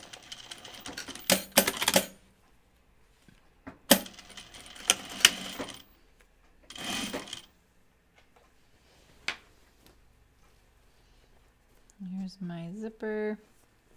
Ah, no problem. It looked like it was going to be a problem though, didn't it?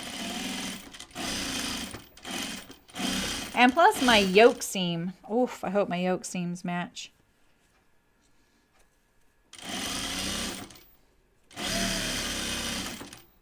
Zipper is always, like, as far as putting zippers in, I don't actually find them too hard to put in. I think the hardness for me comes from, I think I'm gonna need to use my zipper foot actually. The zipper tape itself, am I making you nervous? Sorry. I'm not nervous. Look at it actually calmed way down. Look at that. There it is. It's fine. It's fine. It's fine. In a lot of Twitch chats, they have these emotes. Everything's fine. Zipper tape is so interesting. If you nick the tape, it unravels like a Dickens. It's like gone. It's really hard to recover it, and I don't trust any zipper that I install if the zipper tape itself gets nicked or cut in two. You got to be really careful with it. So it's kind of weak in that way.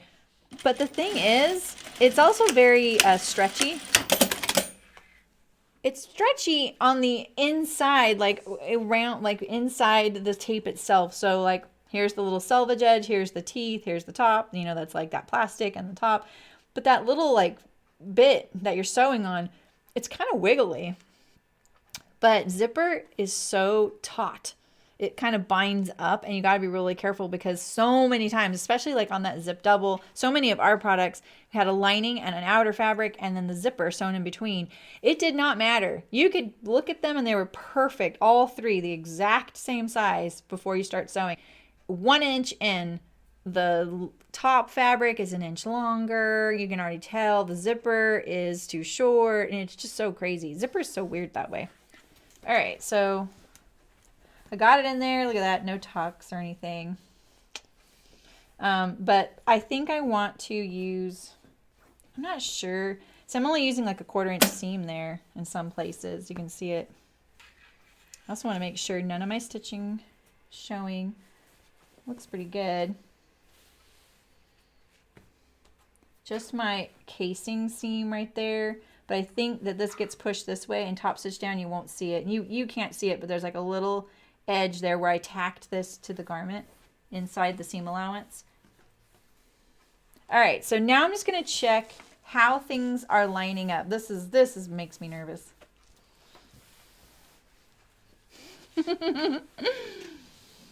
You know, it's funny, today I was thinking about how like the funny thing about some folks like watching live streams for sewing because it is kind of drama. You know, it's like, oh, is it going to go together or not, you know? So it is kind of funny, like, we're our own little, you know, soap opera here. Okay. The true test. I'm going to zip it up. Let's see how it looks. Aren't you laying flat? What's in here? Oh, it's just all this extra flap and stuff. Okay. Okay, the casing looks pretty good. I feel like this side's like 1/8 of an inch lower. How's the yoke look? Looks better on camera.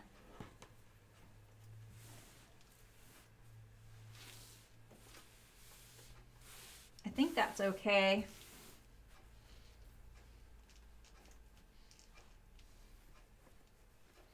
This one, does this side look a little lower to you? I'm trying to look around the camera. I think it is. So maybe I'll move this up a little. Would anyone notice that? Probably not. Not because it would be gathered with the casing. Yeah, it's a little lower. This is a little lower as well. Is it? To you guys? Cool. Well, that's your zipper basically.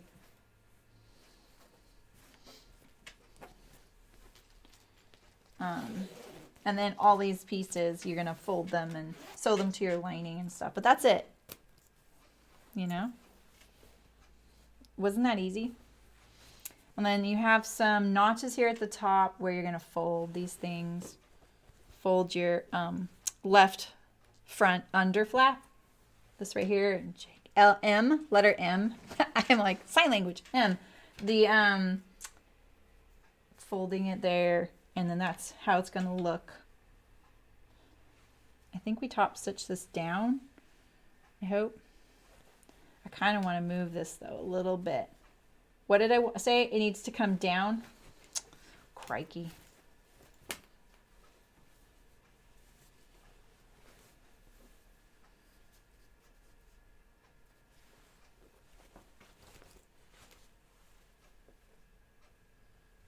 Yeah, this yoke seam is a little lower.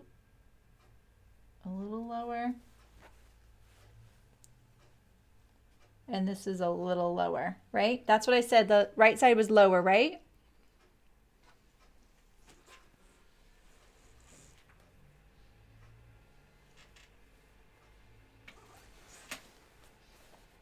So we'll just raise it up a tiny bit. Look at that little wiggly stitching there. Wiggly stitching. Whoo, wiggly stitched.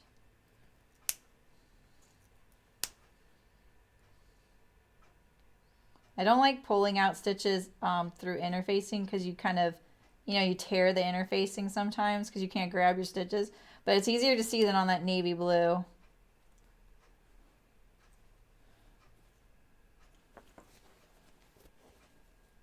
It's nice too that I had stitched this all in one, so I don't have to take out multiple rows of stitching. It's a lot faster to fix. But I did stitch it down to the jacket, so I'm gonna have to take that out.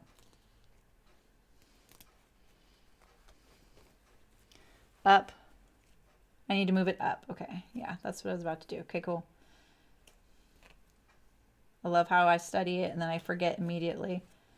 All right. So I had notches here before. So let's move it up a little bit. Get rid of these pieces of thread. Just like that.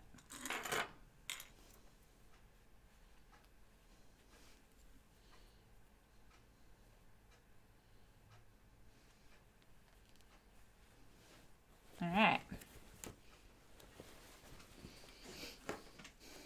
after this, I think we go to making the hood, right? Oh man, gotta thread my needle again.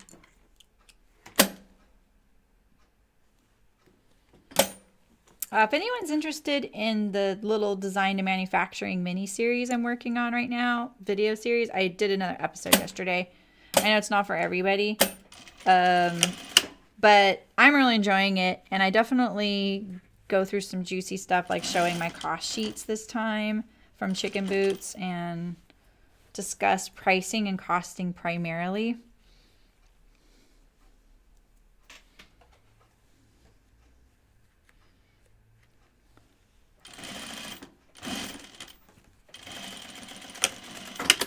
All right. Do I check it?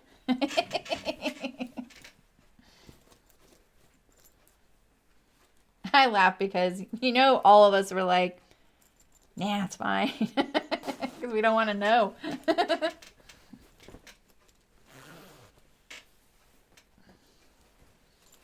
Jack is so awkward right now. Oh, it doesn't help that I just flipped this front around twice.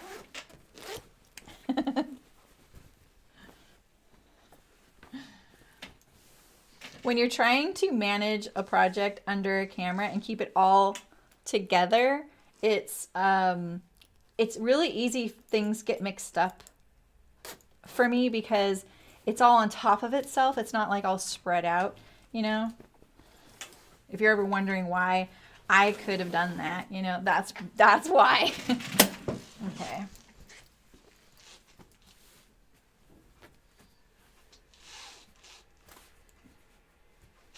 Okay, I think that worked.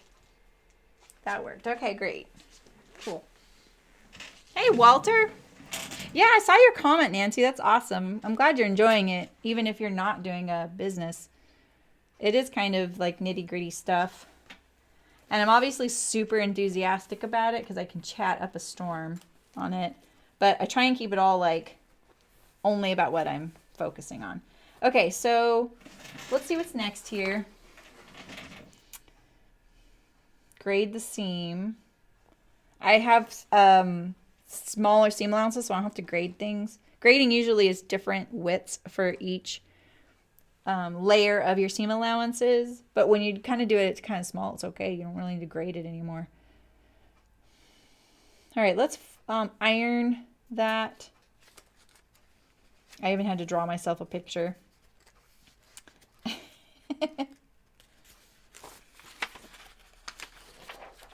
And then we go to the sleeve. That's it. Okay. I'm just going to iron that M piece. Oh, it's sunny and cold. They're nice.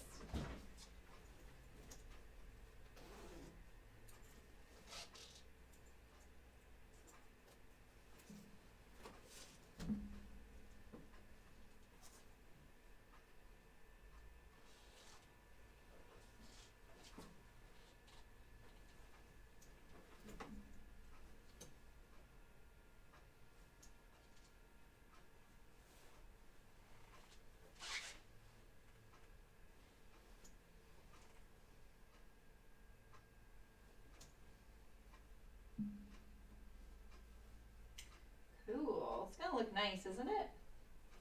See, that little whoop-de-doo is supposed to be lining up with your neckline. So wait, maybe I'm not folding that in the right spot.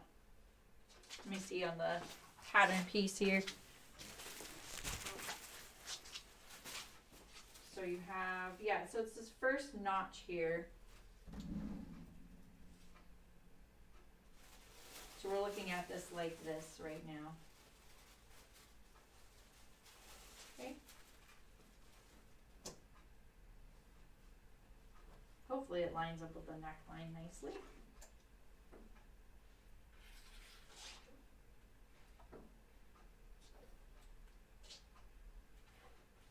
Walter, you'd be really proud of me. I uploaded some fabric designs. They're not public yet, but getting there. I think partly this is my yoke getting a little stretched out because of that bias. That might come back to bite me a little bit right there.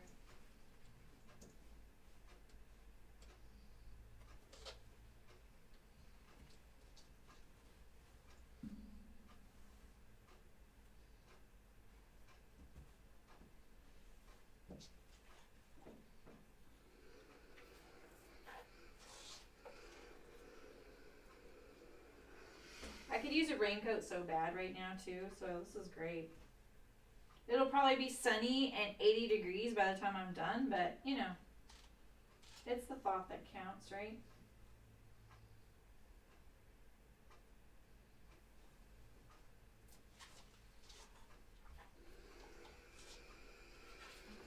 Okay.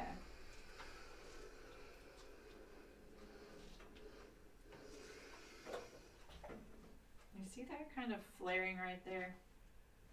All right. So, ooh, sorry. Oh, you didn't see that yet. Ooh, is that really what that camera's looking like? Wait a minute. I mean, you can see so maybe this auto brightness, I'm watching the stream and you guys are still ironing.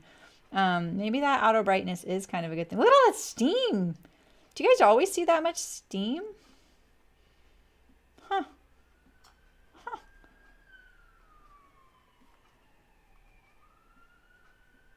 Okay. Oh, right, Walter? I know that feeling.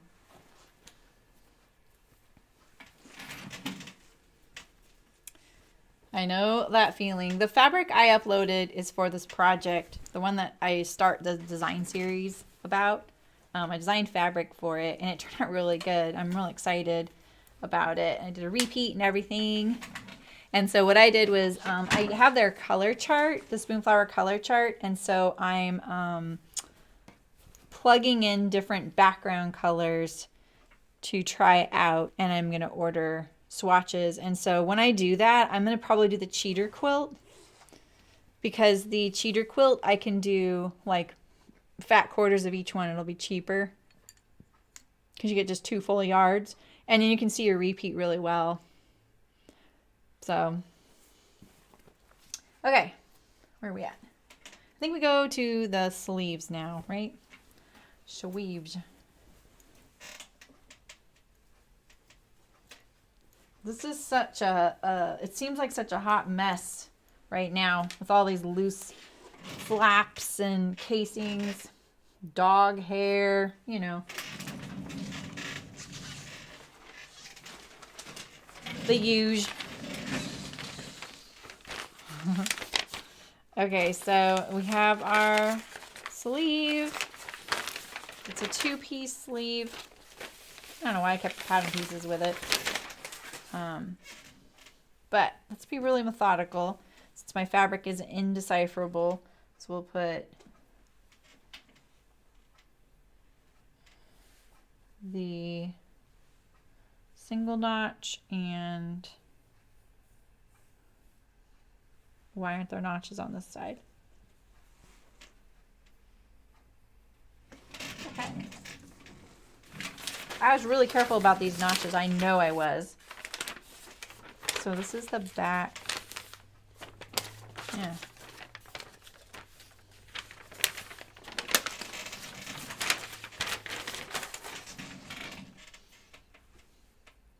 That one goes like that.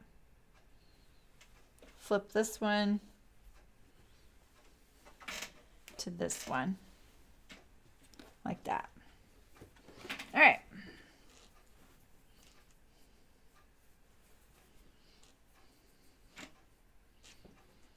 It goes all the way through, all the way around the jacket, Michelle, and just in the casing.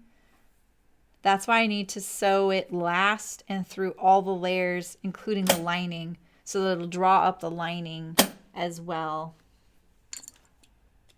In fact, the instructions say, you know, baste that casing on there, but I don't want to baste it on there, mainly because I don't want to have to remove those stitches because of the dark color.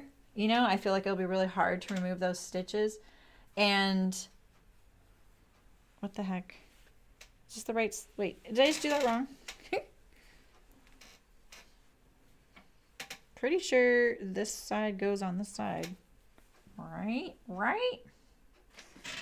Why am I getting confused? Okay. See, this sleeve is, see how the double notches are right here? Sorry, it's really bright. And the double notches are on that one. So basically this is actually how it sews together. This would be two pieces right side up.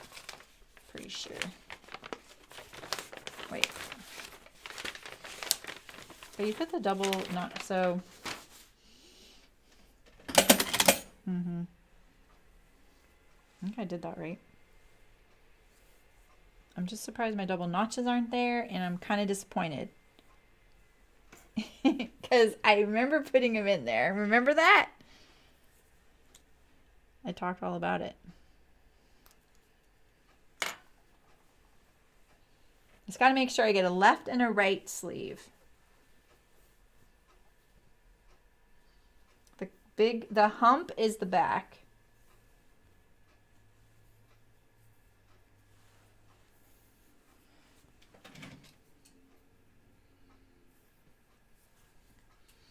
All right. Let's see here. So you can do, if you're not lining this, you could do flat fell seams for something like this sleeve.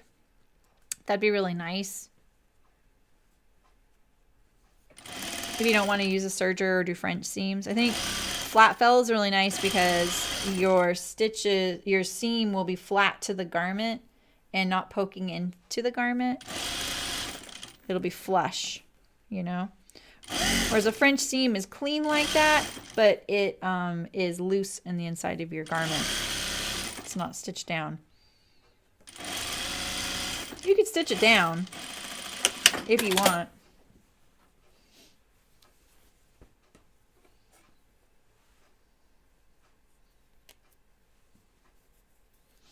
Okay.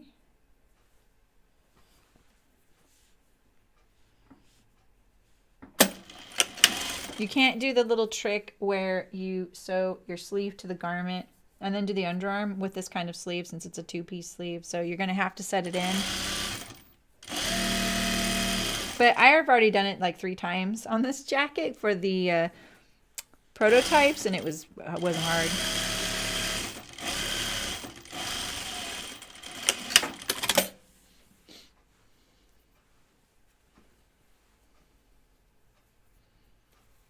Yeah, that's true. I could base with a different color. It's a good point.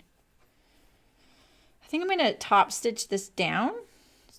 I like the idea of that. It's going to be really tricky when I get to the bottom, but I think it'll look really nice on the garment. There are never too many repeats.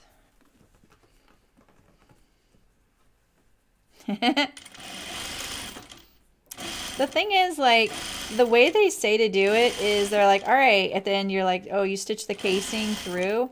And then they're like, now remove your basting thread. I'm like, well, but wouldn't the basting thread be caught in the stitching? So, no. I think I would just like to do it at the end in one step.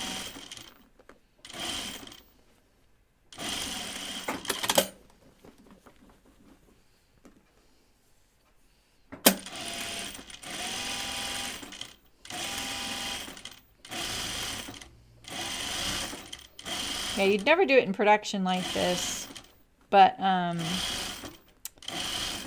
know why they did it this way. It's just easier to explain.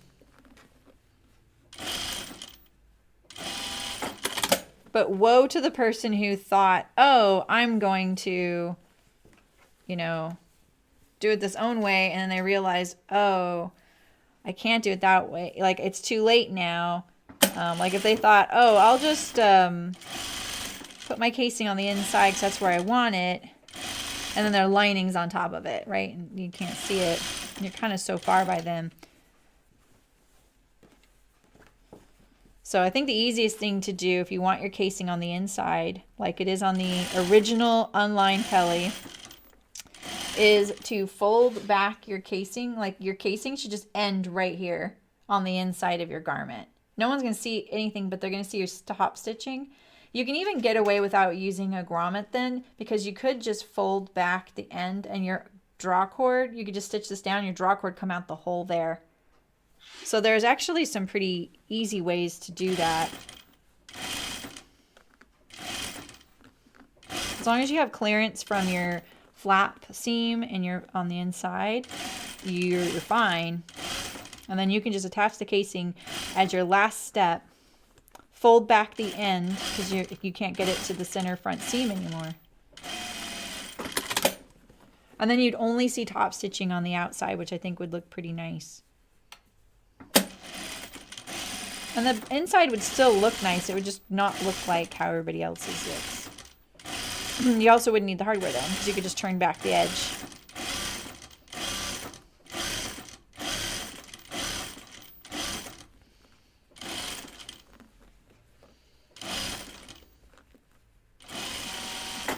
Okay, there's one sleeve. There's a lot of stitching, huh? Okay, so let's make sure I get a right and a left, though. So let's see here. I do not like that there's no right and left on the cap of the sleeve.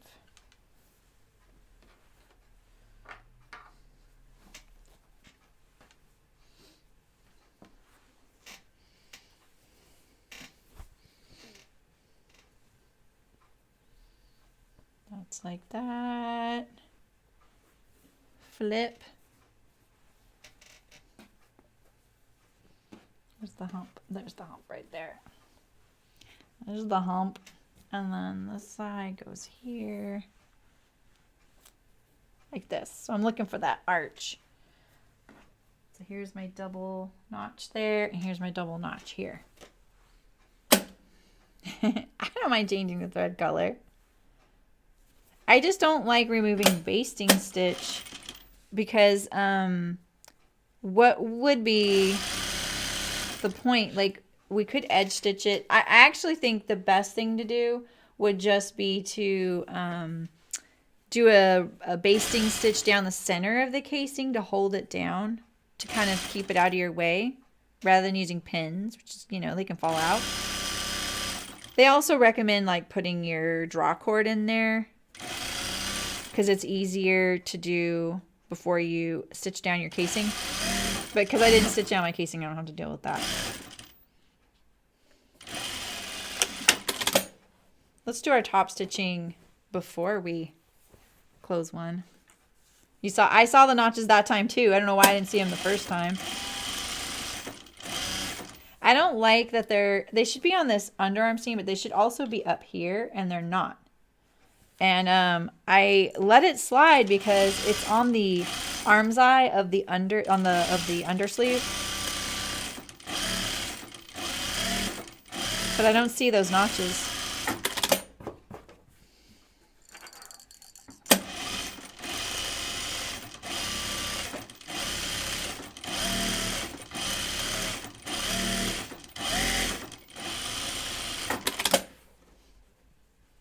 You know, I think someone was asking me if Beatrice Forms does men's, and they do.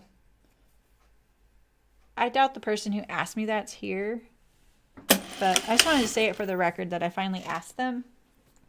And they do men's custom dress forms.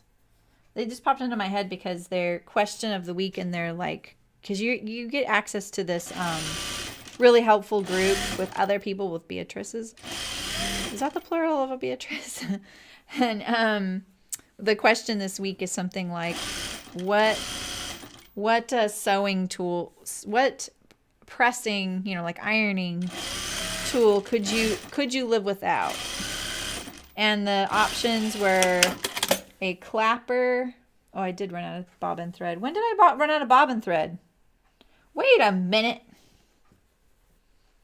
Oh my gosh, I ran out of bobbin thread so long ago. Like ages ago.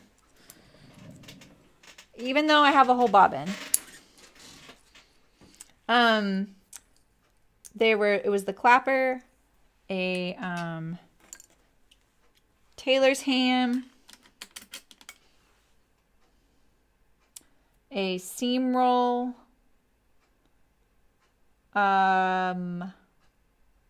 Shoot, what was the fourth one? Press cloth. And then the other one was I can't live without any of them. But I'd never heard of a seam roll. What's that? Oh, is it Walter? Oh, okay. That was you? That's awesome. I'm glad you heard that then. That's great.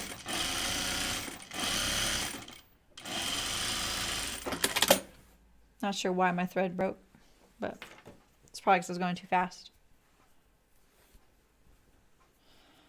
And I didn't know what a seam roll was. What do you guys think a seam... You call it air sewing? Yeah.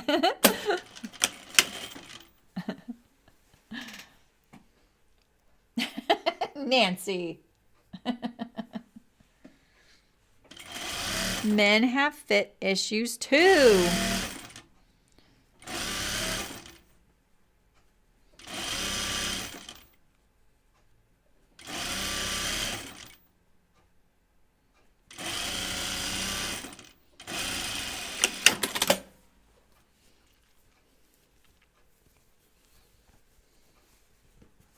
Oh, it wasn't you? Okay. Oops. I want this to go this way. It'd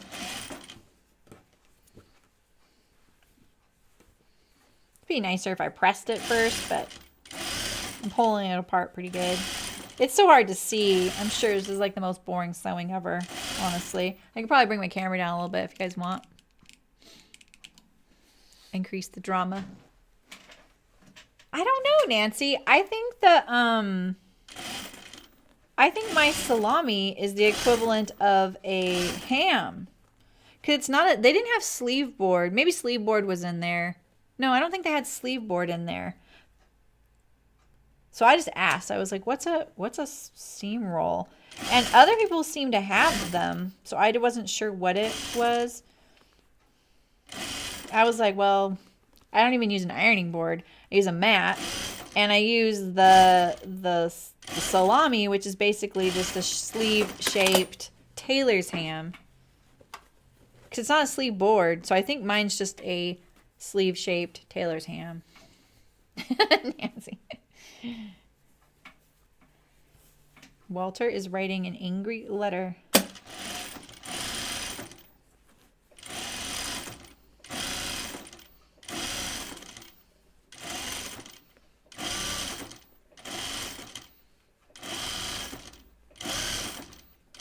All right, it's my last seam, and then we'll get to set these sleeves in.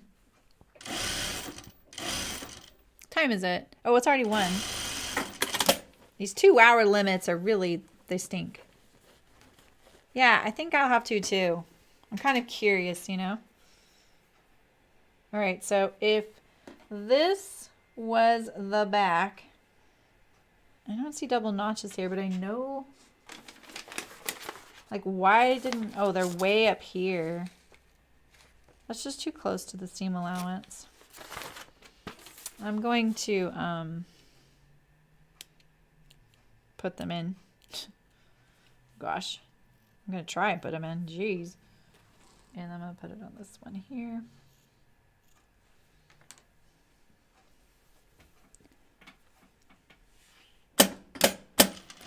I'm going to put in my... easing stitch. I don't make it longer.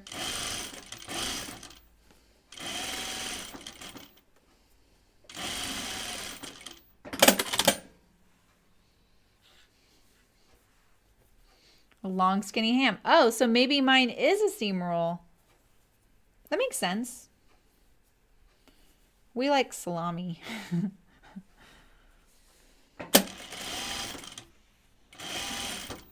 I saw someone follow me on Instagram, and there was something about their username that kind of intrigued me because I think it had woodworking or something in the title. And I was like, oh, I wonder why a woodworker's following me. Because sometimes, you know, you get some of those accounts that they have no business following, you know, and then they, I don't know. I just sometimes block certain people that I'm like, yeah, no, that looks suspicious.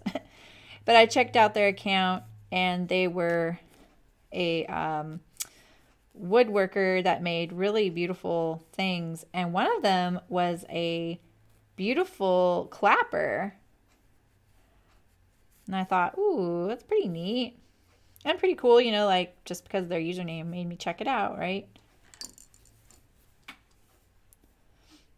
I think a clapper is really great, but I think it's really helpful when you're doing really bulky stuff or the wool coat. Like when I did the Cascade duffel coat last year, I learned that I don't know much about pressing wool of that thickness because that was pretty thick wool, and how much that would have helped me having the clapper to do that. Because I don't think I did that coat justice by the way I pressed it. I think it could have been so much nicer if I had pressed it. That's so great, Nancy. Did you, I think you mentioned that before. You did mention that before. And I asked you, did you use a pattern or did you just make one? Yeah, Nancy, exactly. Yeah, Nancy. Yeah, I block those people too. I get a lot of influencer DMs like, hey, do you want to do a collaboration? Blah, blah, blah. We want to grow your channel. And I'm just like, blop. Bye. I actually talk about that in my marketing video that I'm doing now. I mean, social media has changed a lot in the last few years, so I'm not really up on like the current advertising trends, you know, like what people are favoring. But I could talk about like what I did, and like especially because bloggers, vloggers, podcasts, reviewers haven't gone away. And so I could talk a lot about that. And that I think that was kind of the equivalent of, hey, we'd love to review your product and we'll give you all this exposure. Ha ha. You just need to send us your product for free. I don't know why I picture them with such a soothing voice, because it puts me on edge, you know. Oh, okay, cool, Nancy. All right. Let's put my sleeve right side out. Probably bring this up a little bit right now. And let's see, this is, where's my back? We just notched it. That's it. All right, so this is my back sleeve. It's my right arm. So I know it goes on this side. Oh, we don't have our side seams. Let's put our side seams. Why couldn't we? You know what? Did I just miss the step to do the side seams? My bad. That would have made everything so much easier. I don't know why I didn't just sew the frickin' side seams. I told y'all that I was going to sew this in my own order, but then I was like, you know, that's probably not a good idea, Jeremy. Let's try and follow somewhat the order that they have, you know? I'm not really doing modifications beyond that pocket at the beginning that I wouldn't follow their directions.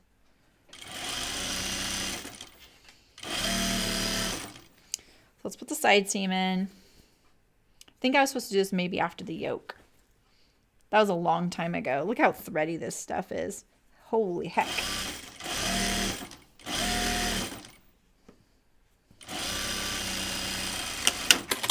Let's top stitch it down since we're not overlocking anything.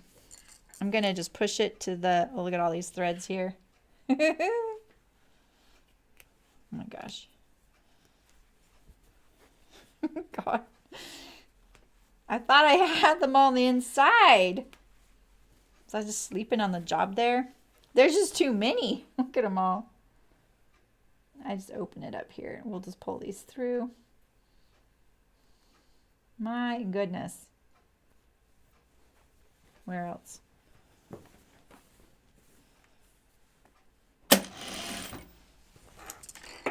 I like the look of the double needle top stitching.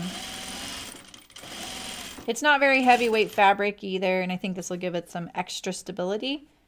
It flattens out those inside seams too, so that they're not pushing up against the lining.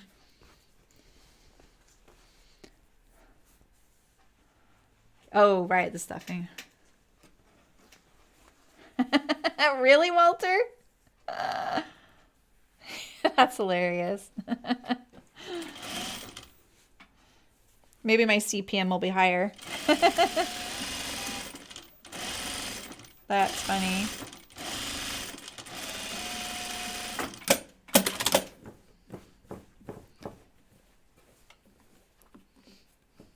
I really wanted it to be like a half hour too, because we all know our attention spans.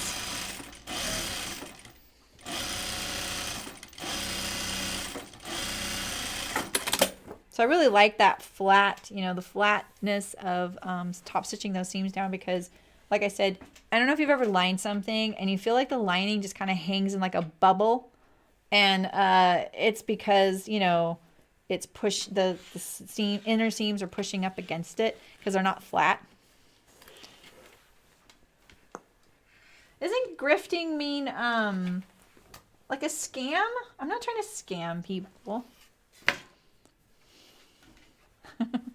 That's pretty funny though.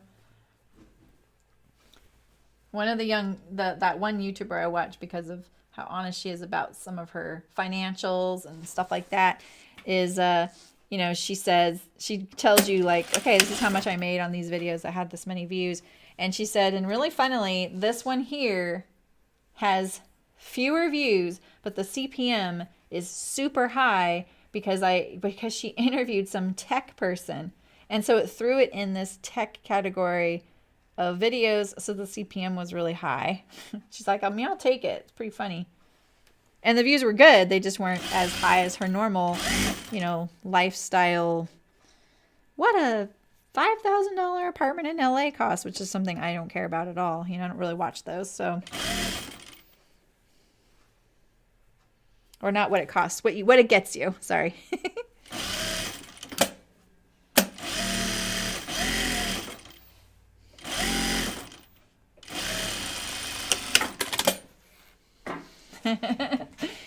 There's this whole funny not scam, but it's really fascinating. So the gaming world is kind of in the news right now because have you guys heard this whole stock market thing with GameStop?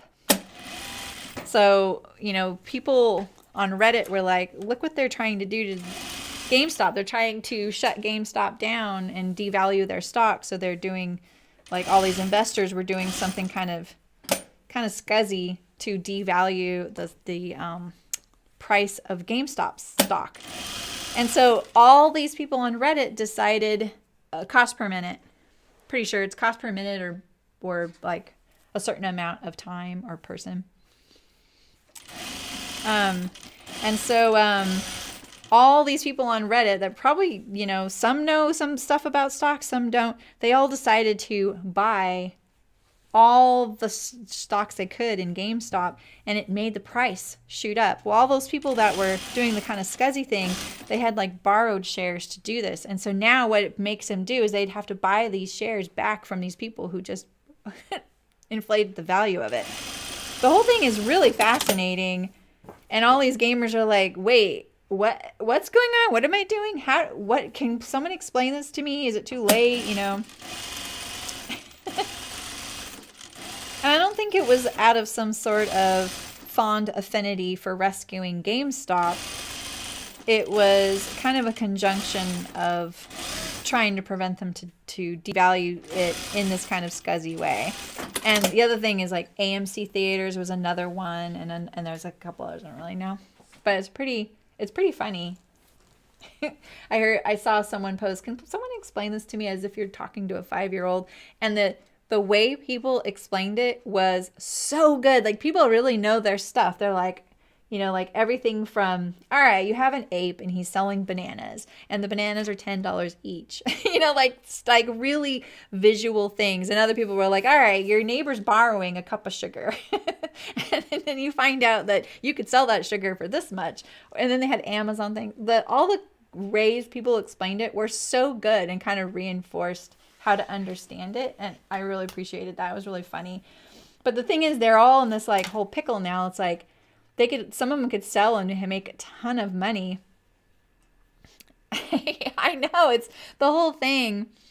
They were holding game launches. Well, they couldn't print the discs that games came on. Yeah, well, they weren't holding the game launches. That people couldn't print their games.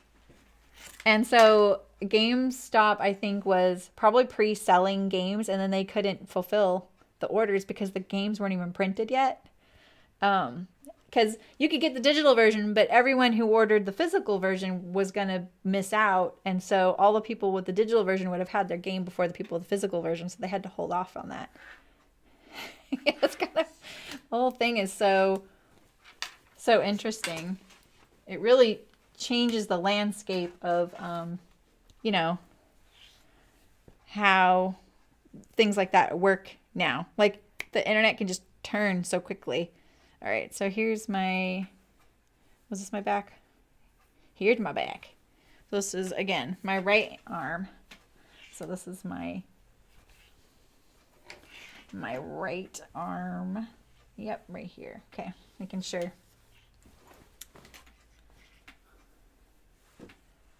Yeah, I saw those on Troy Baker's tweet, and he's the voice of a person in a game that I like.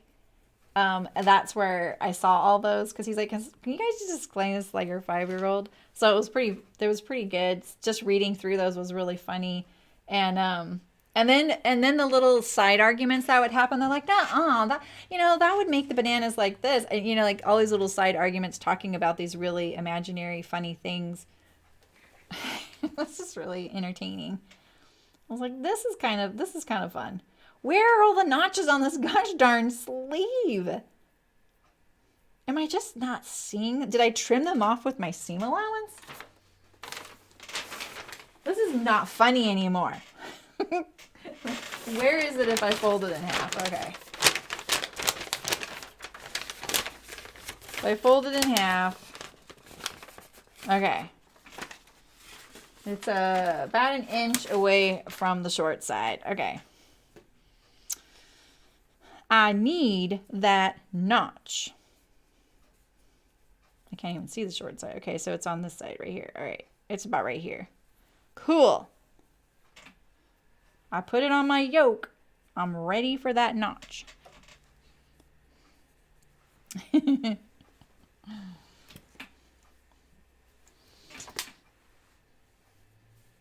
I think I don't even have this bottom notch. God, such a bad example, aren't I? Yeah, I wonder what's going to happen with that. I mean, I don't know if that harms. People are going to lose money. That's the sad thing, is that people are probably going to lose money in that. Like normal people that probably shouldn't even have been doing that,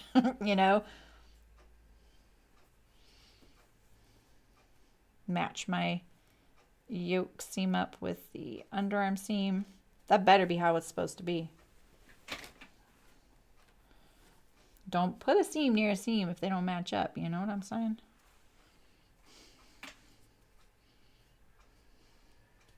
Yeah, exactly, Michelle. Yeah, I mean, that's the thing. Exactly, Nancy. It isn't. It's so weird. The whole thing is so weird. What the heck? Did I do that to the wrong? Do I really not need to ease in that much? Dang. I guess I got too carried away with my easing stitch.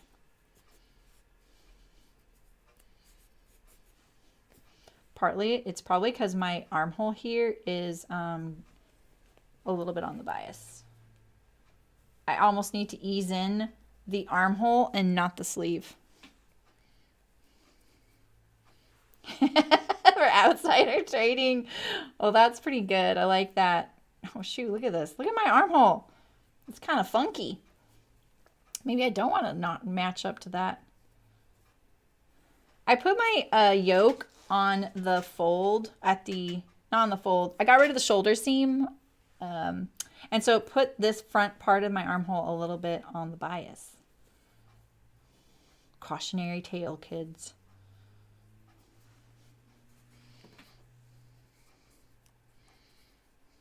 Yeah, right?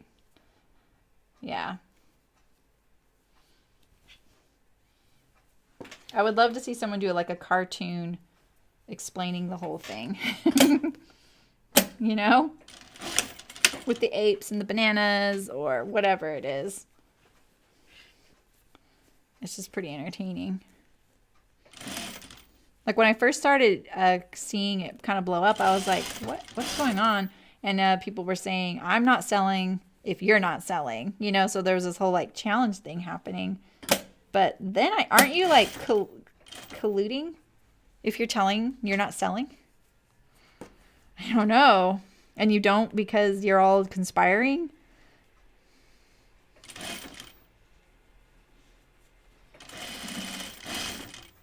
They got to be quieter about it next time.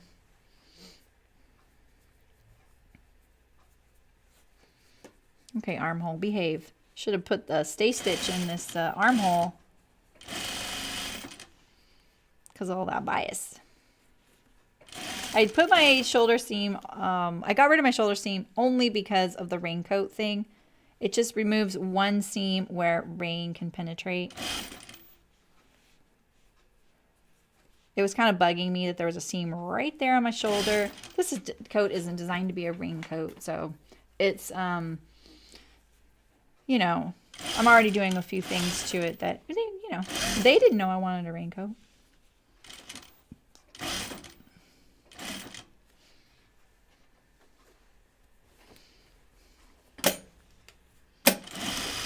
Okay.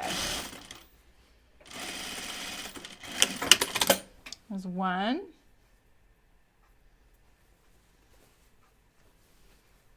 One weave. There we go.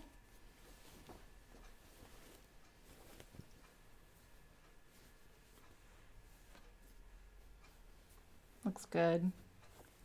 Let's do our other one, and then we will call it a stream. And we'll do our yoke. We'll get into the lining next time. It's going to start looking really good soon. It's exciting.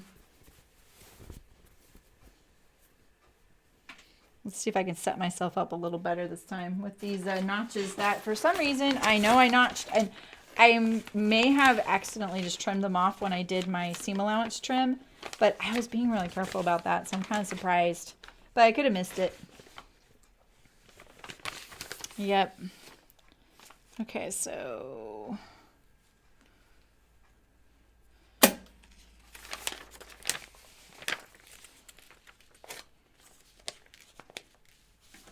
it's all fun and games so you don't have your notches.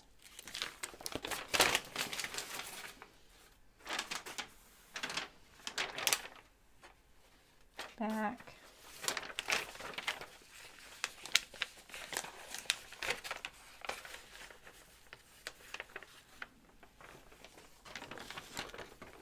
All right, so it's about right there. Don't you hate the sound of paper like that?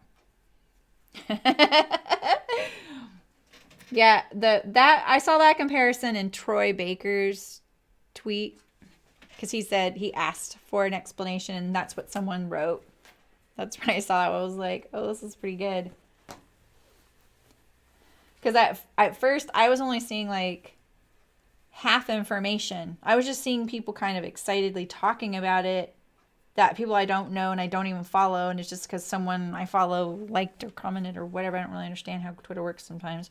And then I was like, oh, something's going on with this. And then I saw him ask that, and I was like, oh, perfect. And I kind of got the gist of it. I was like, oh, okay.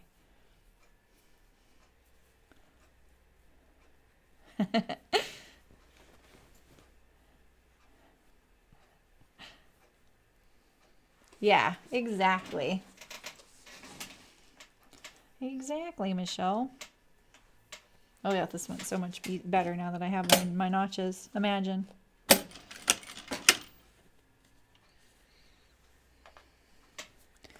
Imagine the notches being so useful.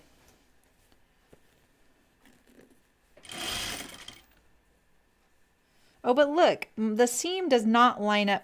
I may have to remove that other sleeve and make sure. I'm just going to sew this in the way the notches are lining up. I may have made a boo-boo thinking that the underarm and the yoke lined up. It does in the picture. I knew it did. We will see.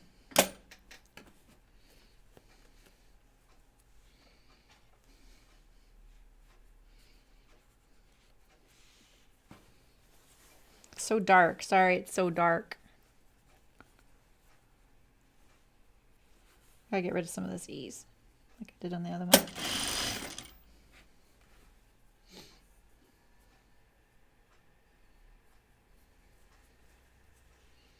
I think maybe that seam matches on the front, but it, you know, it probably doesn't on the back. Or, you know what it is? I changed my back seam. You gotta feed the dogs.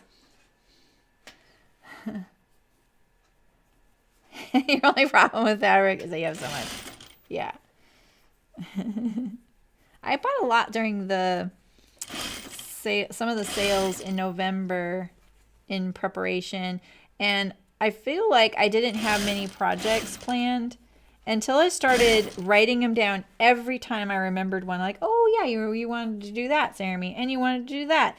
And so I started writing them all down recently, and I realized I had a lot of projects in mind. So everything from, I still want to do the portable kitty litter box with a zippered top, to jammy tops and things like that. They're not all patterns is the only problem, so I'm gonna have to figure out which ones I stream. Okay, let me check that other sleeve. So where do I have, see that seam? Oh yeah, my sleeves aren't on symmetrically. I'm gonna take this one out, the right one off, and redo it, because I was kind of eyeballing those notches, you know. I think I want to get my seams matching there. It's so dark and I was chatting too much. Okay. Should we put it on my Beatrice really quick? And then we'll say goodbye.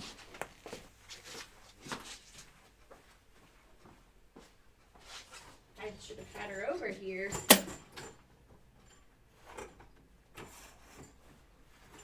She doesn't roll on this little rug over here. I have a little rug just for like noise reduction, and she doesn't like rolling on it.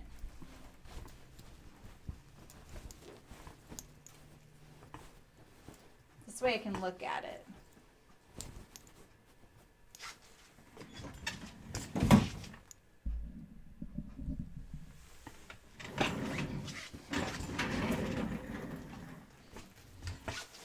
I hope my other I hope this other office, if I take it, fits, because it is really small and I don't feel like I need a lot of space. But then when I'm like tripping over things like I was just now doing, I'm like, oh, I hope it'll work out.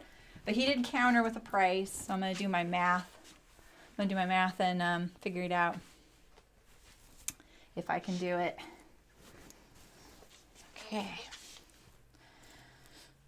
I love this speckle linen. So hard to, the zipper kind of needs to be broken in a little bit. There we go. So this is going to have the facing like that, and this comes out like this.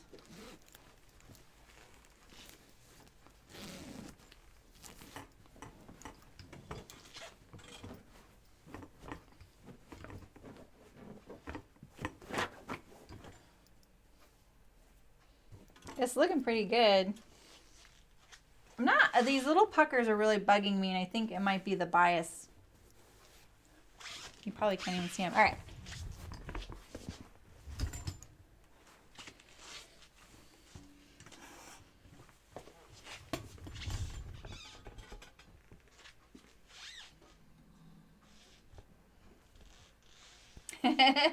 Is your daughter's name Beatrice? That's so cute. Well, my dress form's name Baramy. It's a cross of Sarami and Beatrice. Can you guys see very good? The lighting is probably a little better over here. So, looks like a coat. Yeah, I love that. I added a little bit in the across the back hip area here so that it would skim me. And my dress form is, it's not necessarily it's bigger than me, but when I put it on, it fits better because the dress form isn't breathing and soft. You know, she's firm. So it always fits better when I put it on me. But yeah, and look at the sleeve kind of hanging towards the front. That's because they did the 2-piece sleeve with that little elbow bend in there, which is a really nice touch because it makes your sleeve more comfortable and it kind of naturally goes towards the front of your body like you naturally do. We got my pockets. I feel like I'm getting fresh with her, but yeah. And then we have our flap. So this piece gets pushed that way like that, and then this one will have the under flap. Very nice looking, huh? Cool. I got rid of that pleated yoke in the back, so it's just a seam right there. That's my other mod. The 3 things I did different: no shoulder seam, I got rid of that pleated thing, and I did different pocket. But all the rest, the whole construction is the same. So cool. All right. So Saturday we'll do the hood. We'll assemble the lining. That's probably as far as we'll get. We'll do the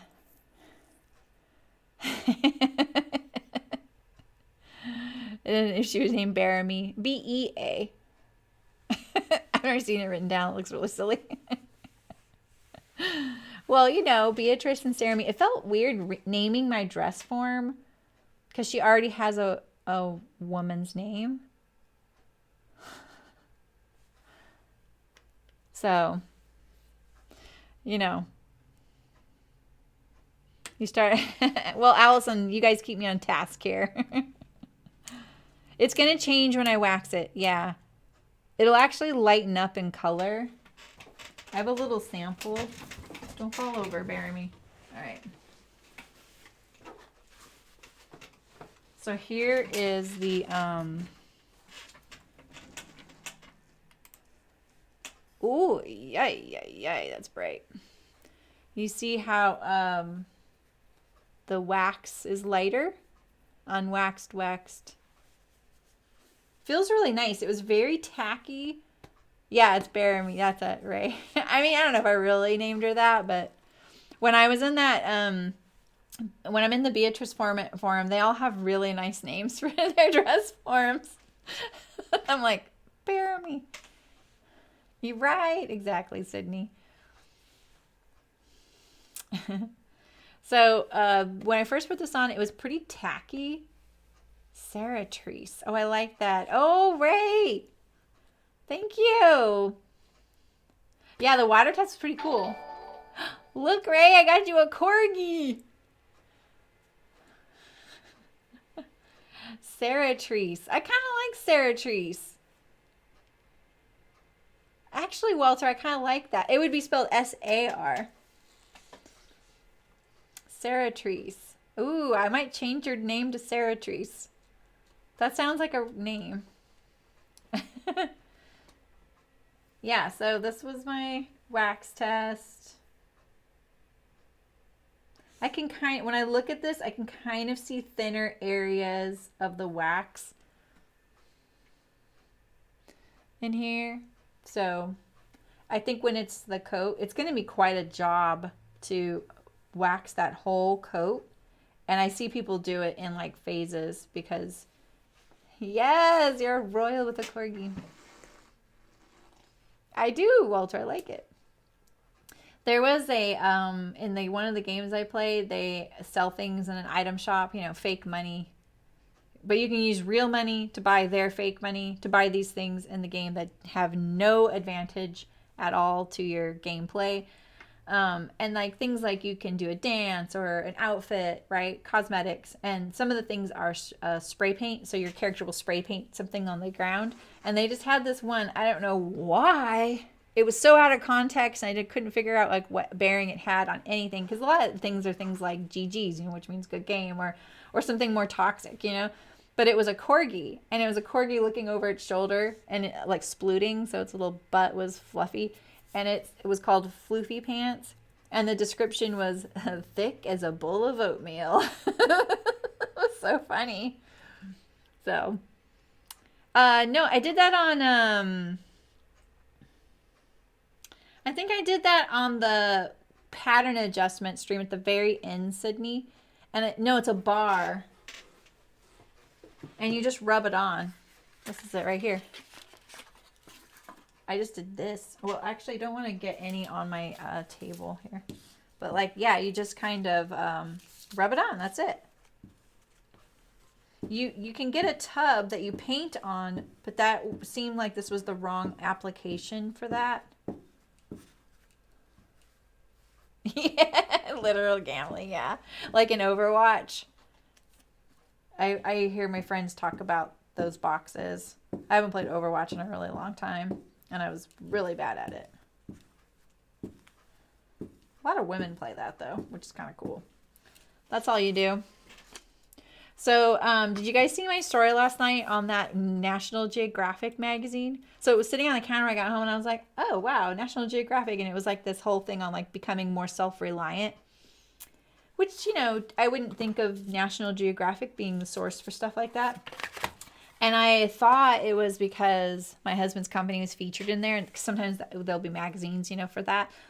And I said, oh, are you guys featured in there? He's like, no, I just thought it'd be kind of cool. And so I opened it up and it turned right to like sewing and stuff. I was like, what? There's all kinds of cool stuff in here. So I kind of thumbed through it, and there's like putting food by, you know, like canning, preserving, fermenting, sewing, leather work, felting, making beeswax wraps, all kinds of stuff. And then I looked at the sewing and I was like, what the heck? The sewing, it was bad. It was fine if you were learning to sew and that was your first project, it would be amazing. But to showcase that in National Geographic, there were other images. They did that. That was their project, was to do napkins. And I don't know why they did the napkins like this.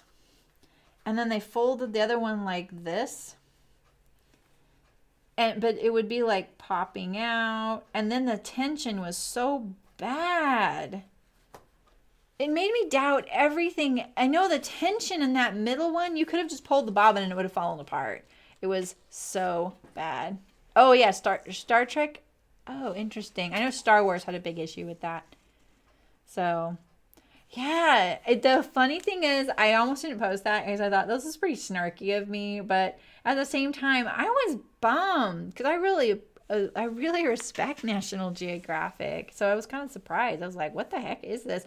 Who put this together? It's almost like and they had this little like call out box, overlock stitch. They proceeded to describe what an overlock stitch was, never mentioning that the machine you use is a serger or an overlock machine. They just say, and, you know, something like they kind of gloss over it, like, you know, using this secondary machine. I was like, what?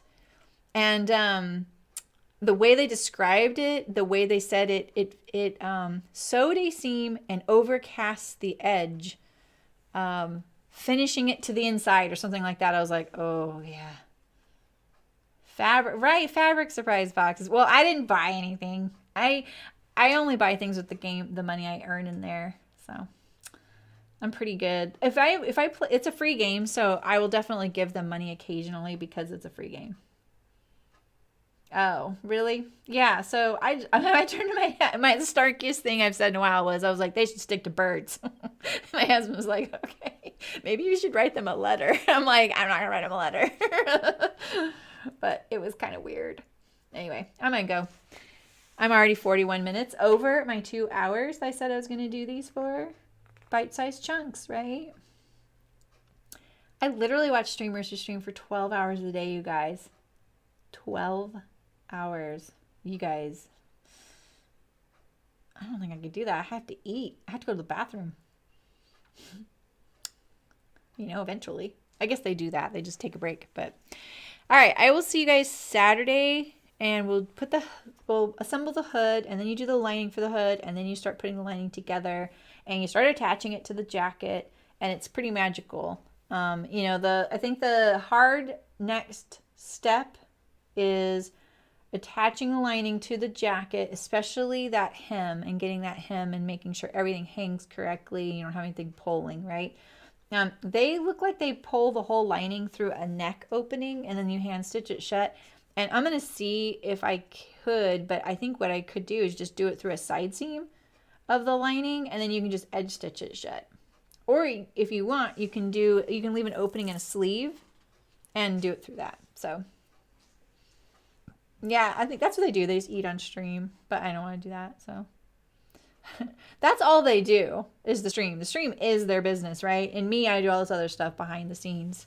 I can't record video and edit it with you guys live on camera. So I got to make that $3.12 on that uploaded video. All right. I'll see you guys Saturday, 11 a.m. Pacific.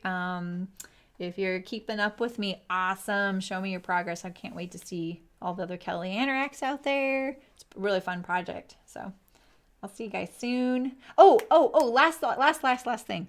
I saw Nina, By Hand London is looking for test sewers in the, in the curvy plus size category. And they seem kind of like desperate for them. They really, they're expanding their sizing and they really need to have test sewists in their certain size range. So check it out if you're interested in the patterns they're doing. I don't really know, but I know they really need sewists for that. So if you're interested. All right, you guys, take care. I'll see you guys Saturday and happy sewing.